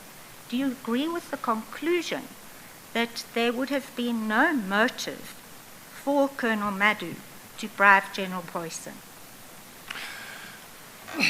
So, Chair, there was a motive. Chair, and while if one doesn't understand the background to this, it's quite difficult to understand because it's referring to this report. The report that's been referred to is a document prepared by Major General Boyson, and that contained evidence that was used in support of the applications for the the Section 205 subpoenas of the bank statements from the various banks relating to Mr. Pandey's entities.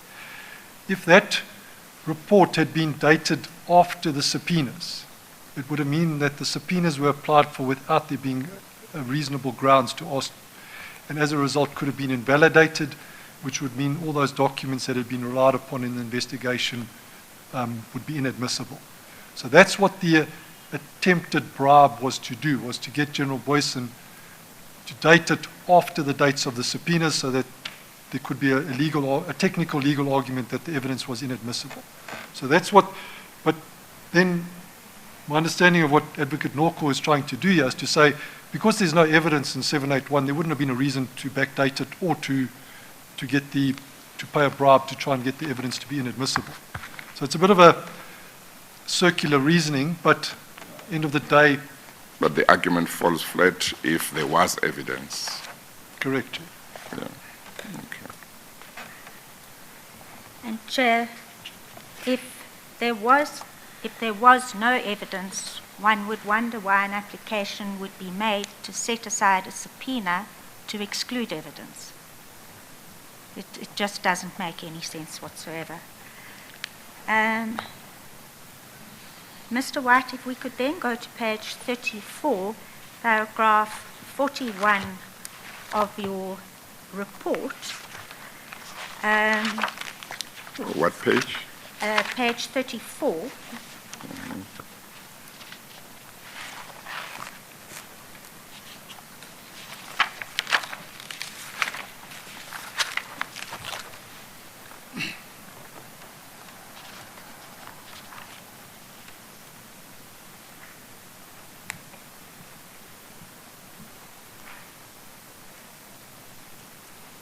Chairs, R4, it's the affidavit.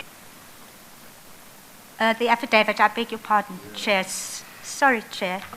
You confused me. Sorry, Chair. Thank you, Mr. White. So, Chair, at paragraph 41, previously I'd said that there was discussions about taking the matter to ARPID, and a meeting was scheduled for the 14th of November 2014 at ARPID's offices in Durban. The meeting was convened by General Maharaj, who was the KZN head of ARPID, and the executive director, being the head of ARPID nationally, Mr. Robert McBride, also attended the meeting. I was present, as well as a number of the investigating officers. Mr. McBride was briefed around the details relating to the case and the dissatisfaction from the police's perspective about the fact that the decision had been made not to prosecute. He then called someone from his cell phone in the meeting who I believe was the NDPP at the time, just based on the conversation from what I could hear, which was Mr. Noxana. And he said that this matter is... that will be Mr. Masana, and for the transcribers, NXA, SANE. Yes. Thank you, Chair. And Chair, he then said this was a serious matter, that being Mr. McBride, and needed to be taken forward and the perpetrators prosecuted. Chair, there was then, if I could jump forward in my document to page 39 of my affidavit. There was at paragraph 43, there was then a follow-up meeting scheduled to discuss the detail, because Mr. McBride wanted to involve senior investigators out of the Pretoria office of ARPID, and that meeting was set for the 21st of November 2014. There were a number of ARPID members present. I don't specifically recall all their names. And again, they asked me to explain the background to the matter and some of the detail, which I did. And then they asked why the report was still in draft. Because subsequent to the meeting where Advocate Letsolo declined to prosecute, I'd never issued a final report because I was of the view that if there was a new prosecutor appointed at some point in the future, they may have different queries. I explained to the ARPID members that the report was final as far as I was concerned and could be issued. They then requested that if that was the case, if I could issue a final report so that they could take the appropriate actions. I then issued the final report 3 days later when I was back in Durban on the 24th of November 2014, and that is the report that is attached as Annexure TS W1 to this affidavit. Chair, continuing at page 40 of my affidavit, there were then 2 further follow-up meetings with ARPID representatives to work through the detail. It's a significant amount of evidence. It was on the 26th of November 2014 and the 23rd of January 2015. Chair, I was then asked to attend a further meeting in Pretoria at ARPID's office on the 3rd of February 2015 to again discuss this matter. When I arrived at the meeting, there were a number of ARPID representatives, including Mr. McBride, and also in attendance was Advocate Gerrie Nel and Mr. Andrew Leask from the NPA in Pretoria, as well as Major General Boyson and Colonel van Lochenberg. Chair, the purpose of, as it was explained to me, of Advocate Gerrie Nel being present was that the NDPP... I'm sorry, Mr. White, somehow I've lost you. Ms. Vessels, where are we now? Chair, I thought we went to page 43 at some stage. No, he's dealing with paragraph 46 now on page 40, Chair. On page 40. Page 40, paragraph 46, Chair.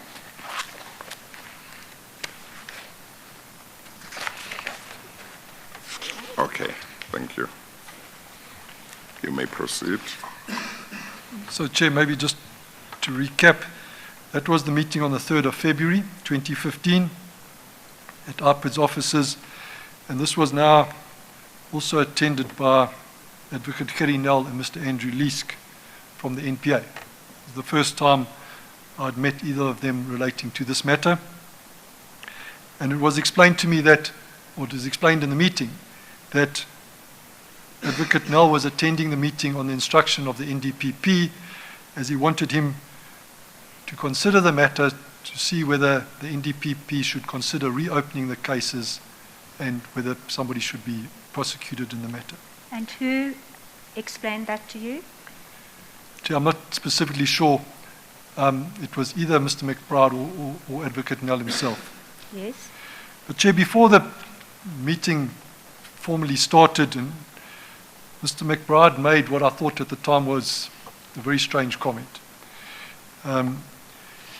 He said that he's going to dust off his fishing rods as he's going to be doing a lot of fishing in the near future. Everybody looked at him with a bit of amazement and asked him what he meant by this. And he said that we've been going places we are not supposed to and are treading on the toes of the wrong people. And that he had heard in the corridors that he was going to be suspended shortly. Chair, that meeting was on the 3rd of February 2015. Mr. McBride was suspended the following month in March of 2015.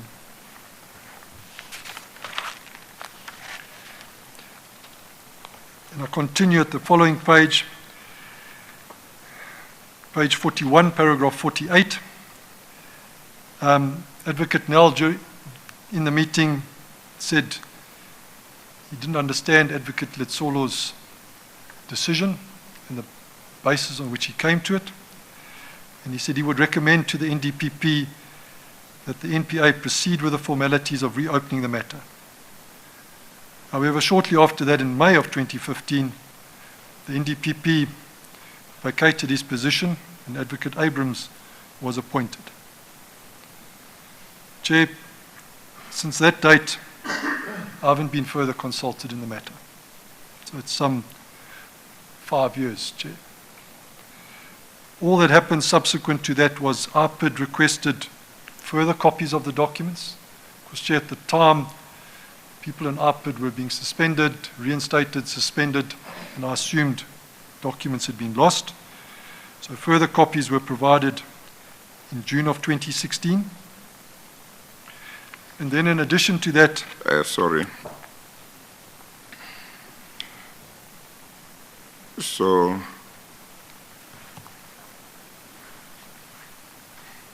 if a decision had to be taken, whether the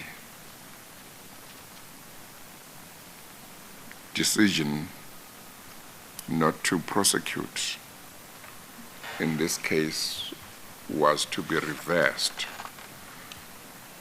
the person who would have had to reverse it would have been Mr. Ngasana, because he was the NTPP at the time. Is that right? Chair, that's As my, you understood the position. Chair, that's my understanding, because the DPP had made the decision Yeah, not to at prosecute. provincial level. So that would be the only way for it to be reopened, would be for the NDPP Yes. to become involved and take it on review and come to a different conclusion. Yes. Yes. Continue. So, Chair, And I'm sorry, earlier on, you testified about a meeting which you attended where Mr. McBride made a call to Mr. Ngasana. Is that right? correct, Chair? And that call, that meeting, was it discussing the matter to which your report relates, Correct, Chair. or the 466 matter? It related to both, Chair. To both, yeah. So both cases were presented to Mr. McBride at that meeting, Yes. because they linked in a way, because Yeah. 466 is a direct Offshoot result of 781. Yeah. Yes. Okay. So the DPP had come to the conclusion that there was no evidence against the suspects in 781 and 466. Okay. So, Chair, that was some 5 years ago. I was then, or the person in my office became aware that in September of 2018, Advocate O'Brien from the SCCU in Durban had now been allocated this matter, and she had requested copies of the flow of funds and the timeline diagrams which were provided to her. Chair, but as far as further consultations or processes, I've heard nothing in that regard. So effectively for 5 years, nothing's happened, Chair. And all the evidence was ready as far as you knew. Chair, there's literally hundreds of affidavits in the docket. The forensic report is complete. It's issued in 2014.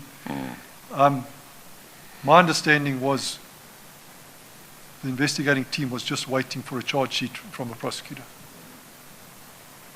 Yes. Okay. Thank you. And on your understanding, has a charge sheet ever been prepared? No, Chair. And Mr. Pandey ever arrested? Not in relation to 781, Chair. Then, if we can just, if you don't mind, I want you to deal with a response by Colonel Boysons to Advocate Noko's memorandum. You deal with it in your affidavit at paragraph 42 on page 35.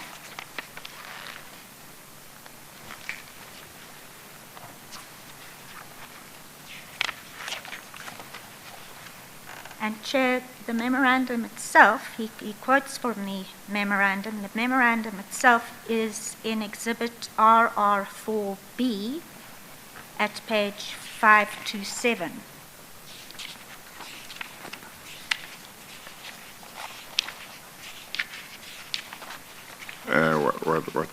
What's the point about the memorandum? So, is it correct that you responded to Advocate Letsolo's memorandum, and by that letter that we referred to earlier in your evidence, That's correct, Chair.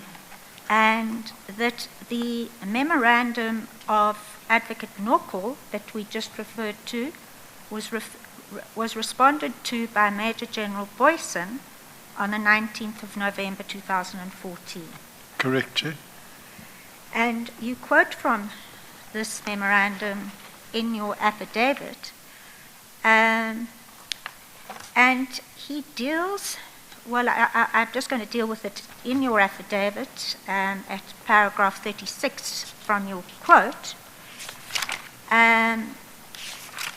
where he says at the top of the page, quite how it has been revealed by the SCCU that the SAPS members charged with the investigation of Durban Central Case 781 was gunning for the KwaZulu-Natal Provincial Commissioner Lieutenant General Ngobeni is unclear.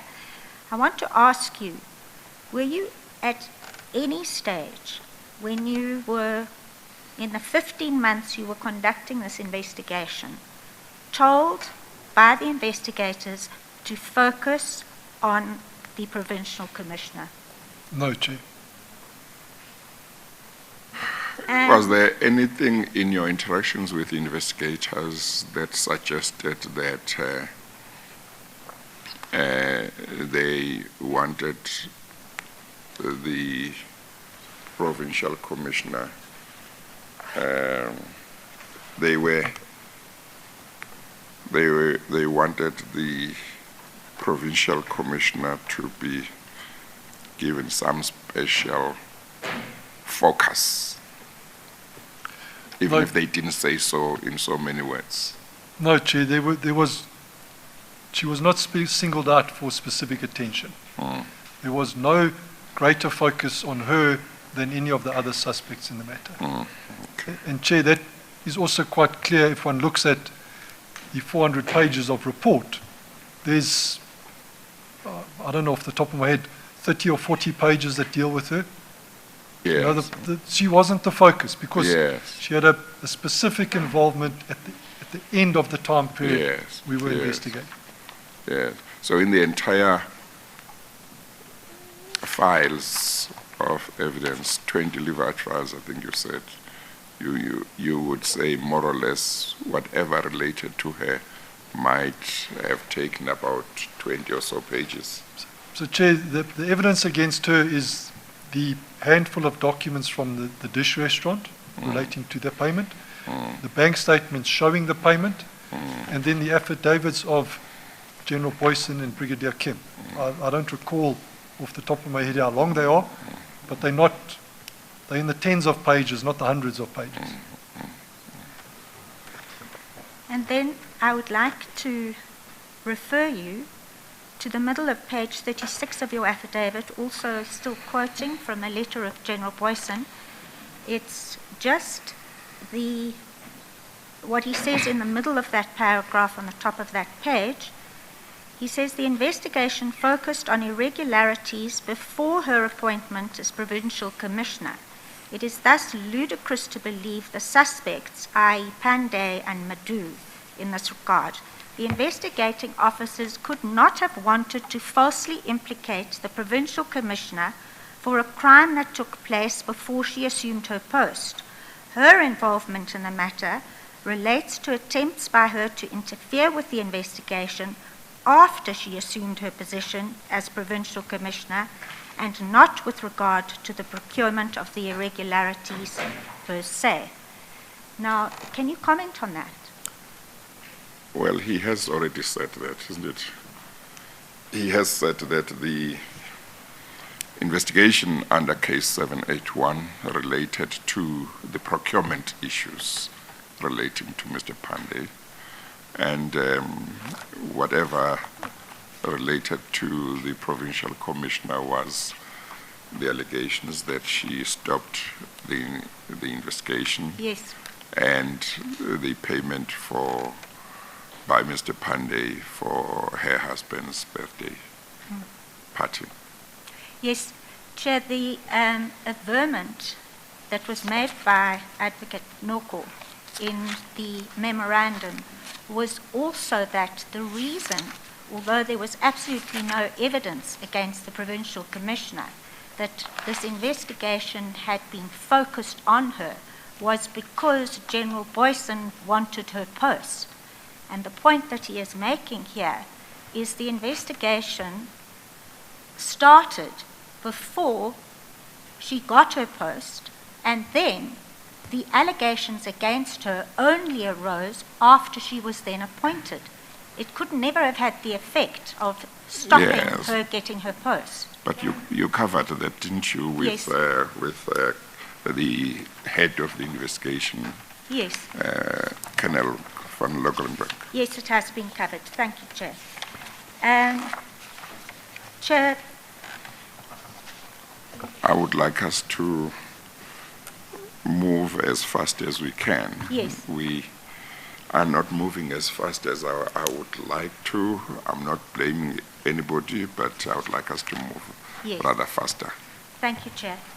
Chair, I now wish to, unless there's anything further that you would like to address with regard to the Panday matter, I would like to now move on to the investigation into the Intaka matter. Let's go straight to it. Thank you. Mr. White, how did you come to be involved in the investigation in the Intaka matter? Chair, I set it out at Maybe page, let's start by saying what was the Intaka matter? So, Chair, Intaka is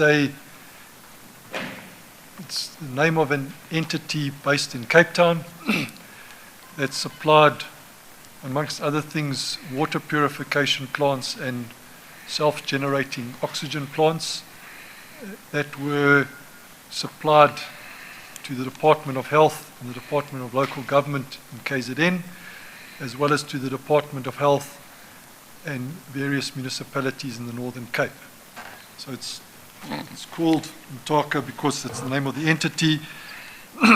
Yes. It's also colloquially called the Amigos case, Yeah. because that is the manner in which Dr. Savoy, the owner and main shareholder of Intaka, refers to people in emails and letters. He's from South America, and that's where it got the terminology.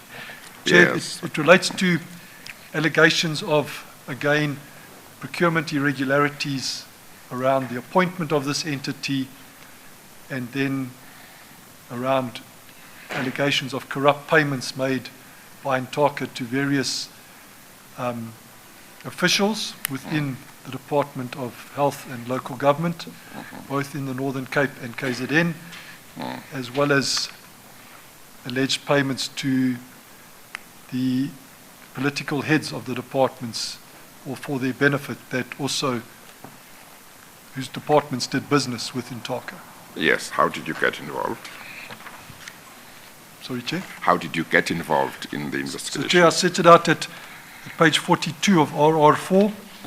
Chair, initially, PwC was appointed by the Department of Health in KZN in May of 2009 to investigate the initial contracts that the Department of Health had entered into. It was then, our mandate was further extended in February of 2010. And Chair, then it was identified that this case is a lot bigger than the Department of Health. It also involves local government in KZN, as well as significant payments to entities in the Northern Cape. At that stage, the investigating officer in the matter, who Colonel Deploy, approached National Treasury, the Accountant General, and said that this case it goes across a number of departments in a number of provinces, and requested that National Treasury become involved because of the procurement irregularities that were involved.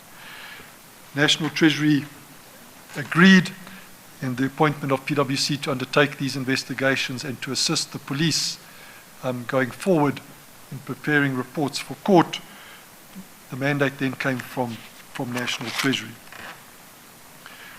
Were you given instructions as to the manner you should carry out this investigation? So, Chair, we were to take instructions from the police.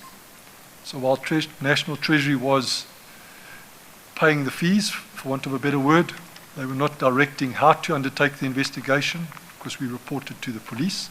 So the police directed the investigation together with prosecutors that were then became involved in the case. There were a lot of jurisdictional issues and trying to manage it as one investigation, even although it was a number of departments in two different provinces. But the one piece, rather than direction, I'd rather say it's advice, that the Accountant General gave us at the time was, if you... Did you say Accountant General? Accountant General, Yes. Chair, Yeah. in the National Treasury, Yeah. Mr. Freeman Nomvalo, he said, do the investigation from the bottom up. And his explanation, because it didn't initially make sense to me, was if you start at the top and politicians are involved, you're not going to make headway with your investigation. So prove the case from the bottom up, and if at the last minute politicians are identified as being involved, it's very hard to derail the case because you effectively finished. And that's effectively how the investigation was done. The supply chain management processes were investigated, who was involved, how they were involved, reports were prepared, and then where it was identified that there were allegations based on that evidence that politicians were involved, further supplementary reports or affidavits were prepared that were then given to the prosecutors. So, Mr. White, you deal with the reports that you prepared on paragraph 56, page 43. Could you please briefly explain to the Chair what each of these reports dealt with? Just in high-level terms, we'll go into greater detail in due course.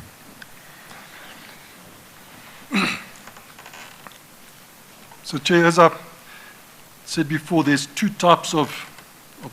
mainly two types of products that were being purchased. So the one is the Intaka self-generating oxygen plants. What that plant is, Chair, is effectively a plant that had been designed by Intaka. It's installed on site at a hospital, and the benefit it has is that it generates oxygen on site. So there's no need for tankers or cylinders to be trucked to the site. You effectively make the oxygen on the site. So those were purchased in KZN and in the Northern Cape. There was then water purification plants that were purchased by the Department of Health in KZN and in the Northern Cape, and by local government in KZN, as well as by some municipalities in the Northern Cape. And then in addition to that, there was also procurement in the Northern Cape of 16 dialysis machines, also from Intaka, not made by Intaka or under license from them. They had bought them from a third party. And then there are two additional reports which I referred to. That there's a supplementary report that relates to the MEC of Health at the time, Ms. Peggy Nkonyeni in KZN, as well as in an affidavit I set out the involvement of the MEC for Traditional Affairs and Local Government in KZN, Mr. Mike Mabayakulu. So those reports are attached again to this affidavit. The lever arch files of supporting documentation, there's some 30 files, have been made available to the Commission in electronic form. So again, in those reports, where report documents are referred to in the right-hand column on each page, the annexures have been provided in electronic form to the Commission.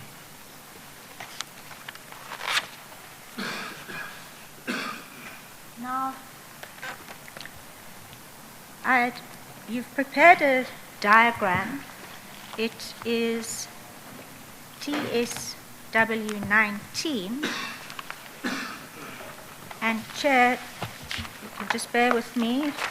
It's contained in Bundle D, Chair, Exhibit RR4, Bundle D, at page 158. So it's 1958. I beg your 1958. pardon. Sorry, I beg your pardon. Yes, thank you.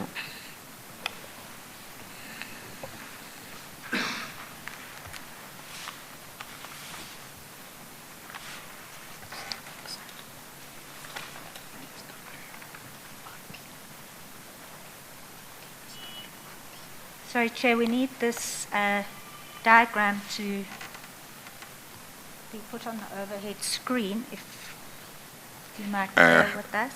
Just remember that when you speak away from the phone, the transcribers will have a problem transcribing, typing what you were saying. There'll be a lot of inaudibles. Yes. So I try and apologize. speak when you are closer to the phone. Yes, to the mic. Chair, and I apologize. I've lost my assistant for the bundles, so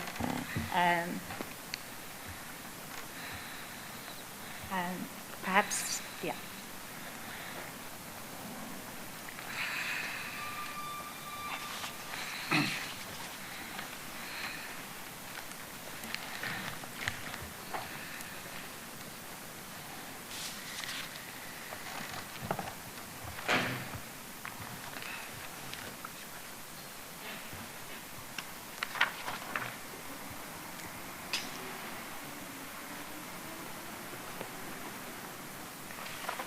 Sorry, Chair, if you would just bear with me.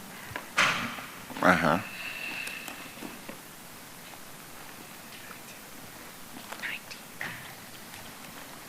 Thank you, Chair. I appreciate the indulgence.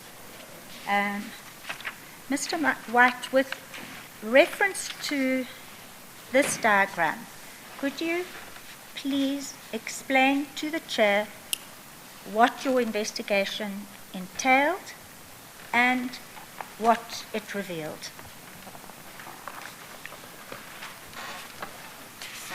Chair, what I've attempted to do in this diagram, page 1958, was prepared at the time that the investigation was done some 10 years ago.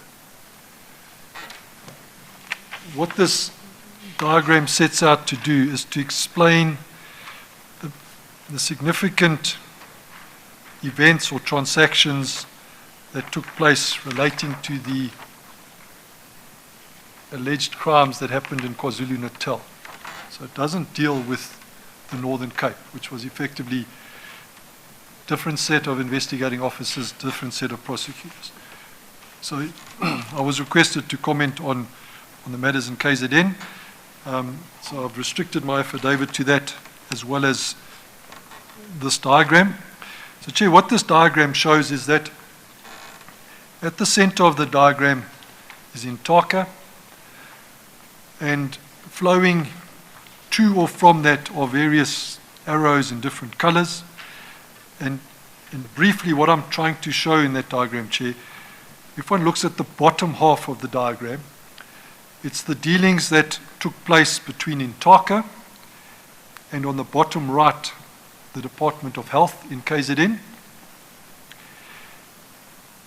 If one goes up to the right-hand side of that, the top right of that diagram, I then deal with the transactions with the Department of Traditional Affairs and Local Government in KZN, as well as the payment that Intaka made via the bank account of Kaboni and Shezi attorneys of 1,053,000, which Dr. Savoy in his affidavit that he provided to the police described as a donation to the ANC.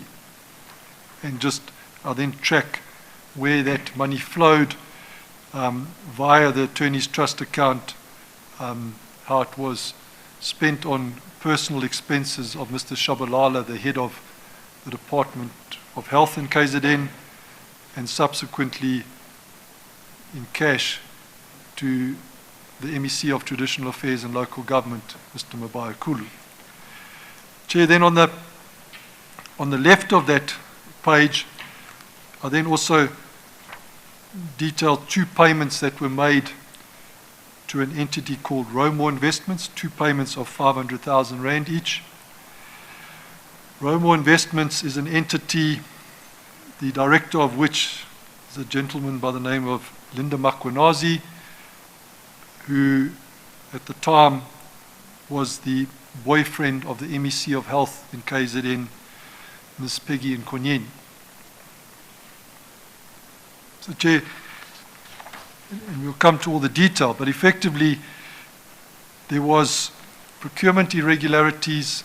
The procurement process was manipulated to the benefit of Intaka in both the Department of Health on 2 instances, for the purchase of the water purification plants as well as for the purchase of the Intaka plants. It was also manipulated in the Department of Traditional Affairs and Local Government, and at the same time the MECs for both those departments, or people linked to them, were receiving payments. Chair, I'm not sure if Benson wants me to go into the detail, but okay. Yes, Yeah, she will lead you. thank you. Mr. White, can we start first, and remembering that the chair doesn't know all the details and what each matter involved, so we need to explain these things very carefully. Can you deal with the procurement in the first instance that involved Mr. Shabalala, and then when we've done that, we will then, as a separate inquiry, look at the procurement that involved the MEC for Health, Ms. Peggy Nkonyeni. Is that suitable? Yes, Chair. Okay, so can we start now dealing with the procurement that Mr. Shabalala was involved with? And perhaps we can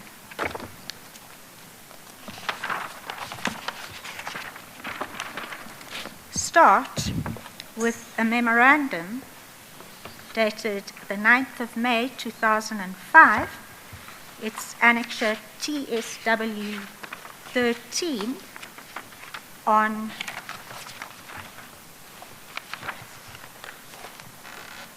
volume C, Chair, page 1088.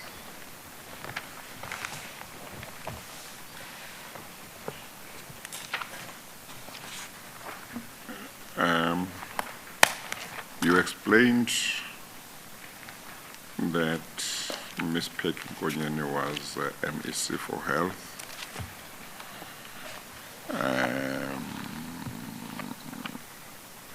And you explained who Ms. L.H. Mkwanas was.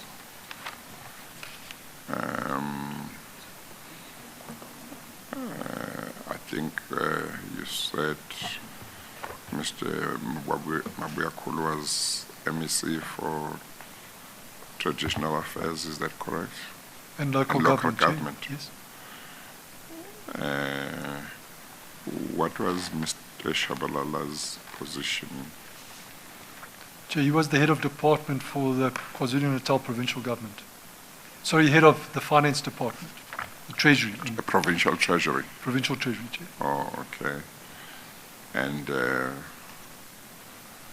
SDT Shabalala, that appears there, was his spouse.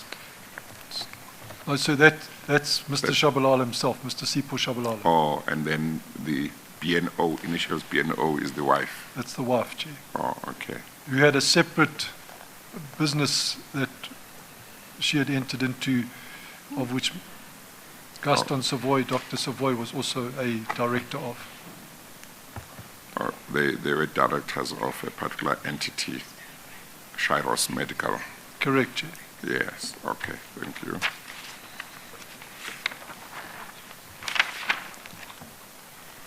So we're now referring to the memorandum. It starts at page 1088 or 1089. It's annexure TSW 13. And if I might refer you to page 1116. Just give me the page numbers again. Sorry, and it's Chair. RR4C.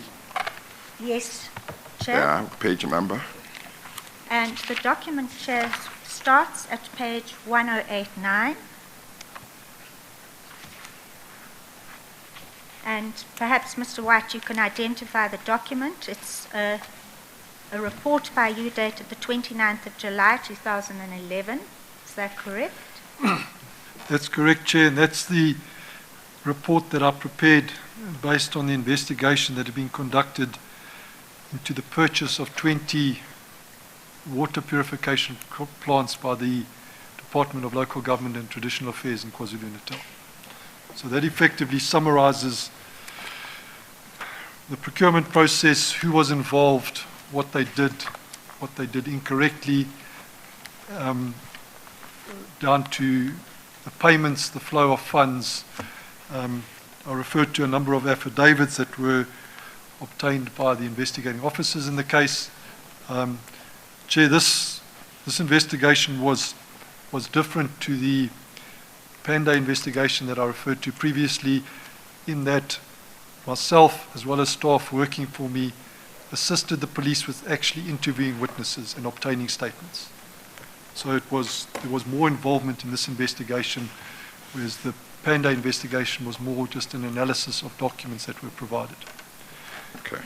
Chair, just to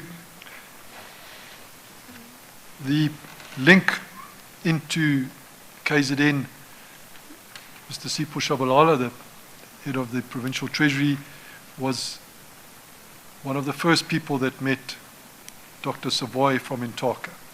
He was introduced to him. There was a trip to South America, to Brazil, and I think one other country that, amongst others, Mr. Shabalala went with to see what products and services Intaka could provide, to see them in operation in Brazil. That was a trip that was paid for by Intaka. Following that, there was then... Do you know why it should have been paid for by Intaka? In terms of Mr. Shabalala, why it wasn't paid for by government? Or was that one of the issues you had to look at? It wasn't something we investigated. Yeah. It appeared that the trip was at the suggestion of Intaka to try and convince the provincial government, these are the things and you should come and see them, so we can then take further what we can offer you. Okay.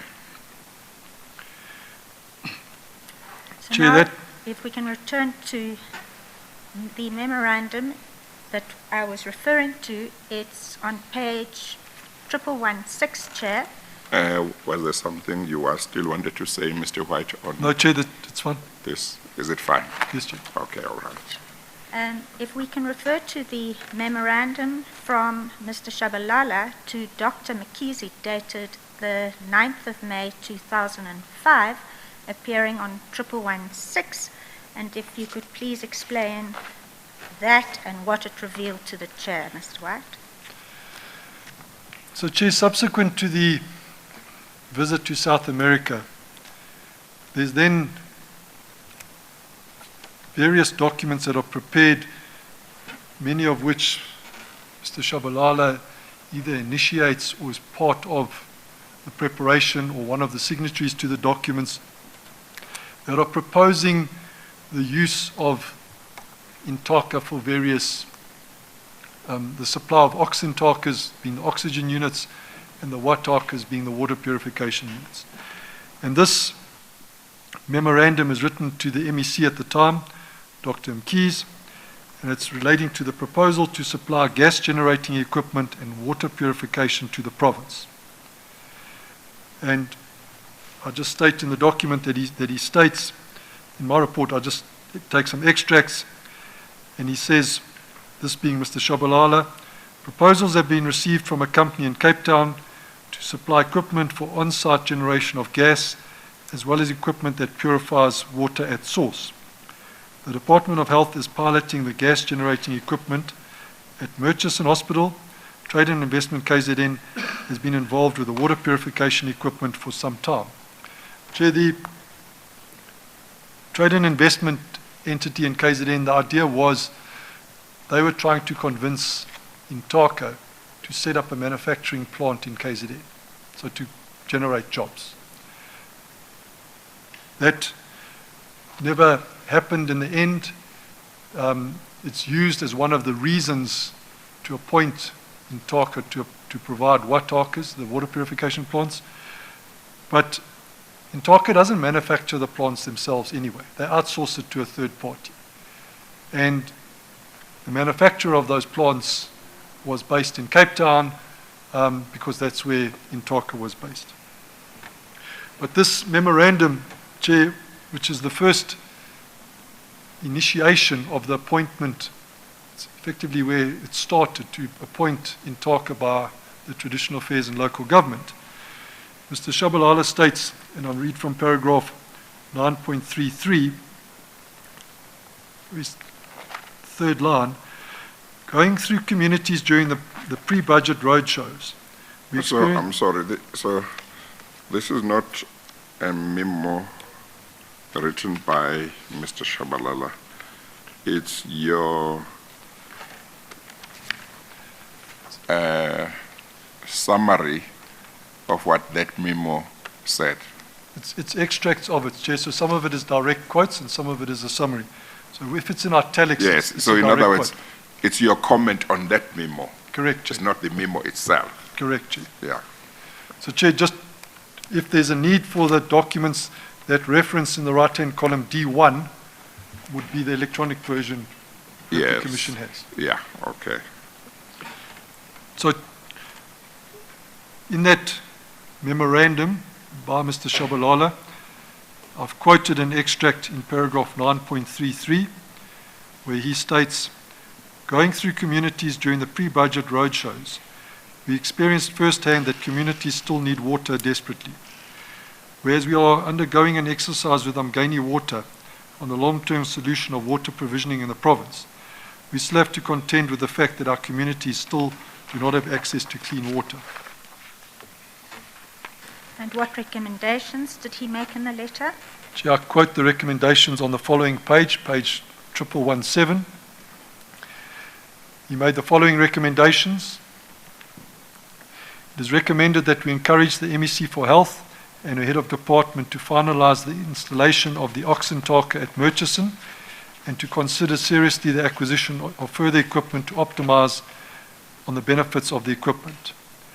It is recommended that an amount of 22 million rand be allocated from the poverty alleviation to provide the water generating equipment to all the municipal districts.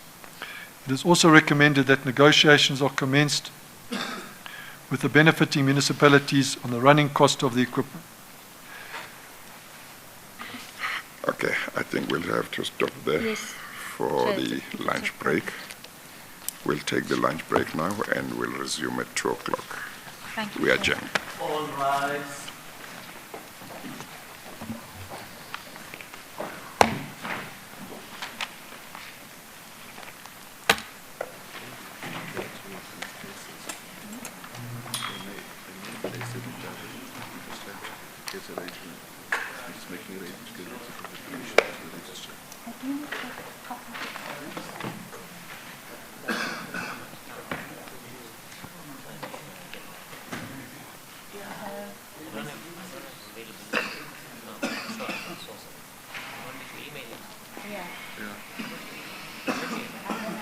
No, you got my details. Send me your details. Because he wants it. And then what I'll do is send me your email. Okay.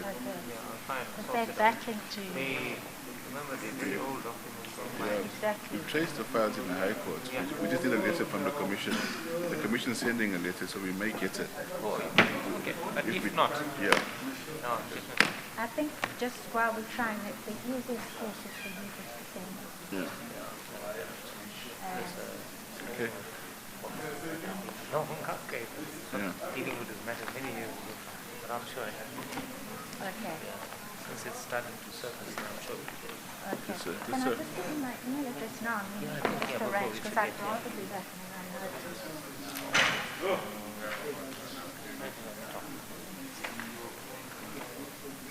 9799. We've got the judgment, but we don't have the Papers.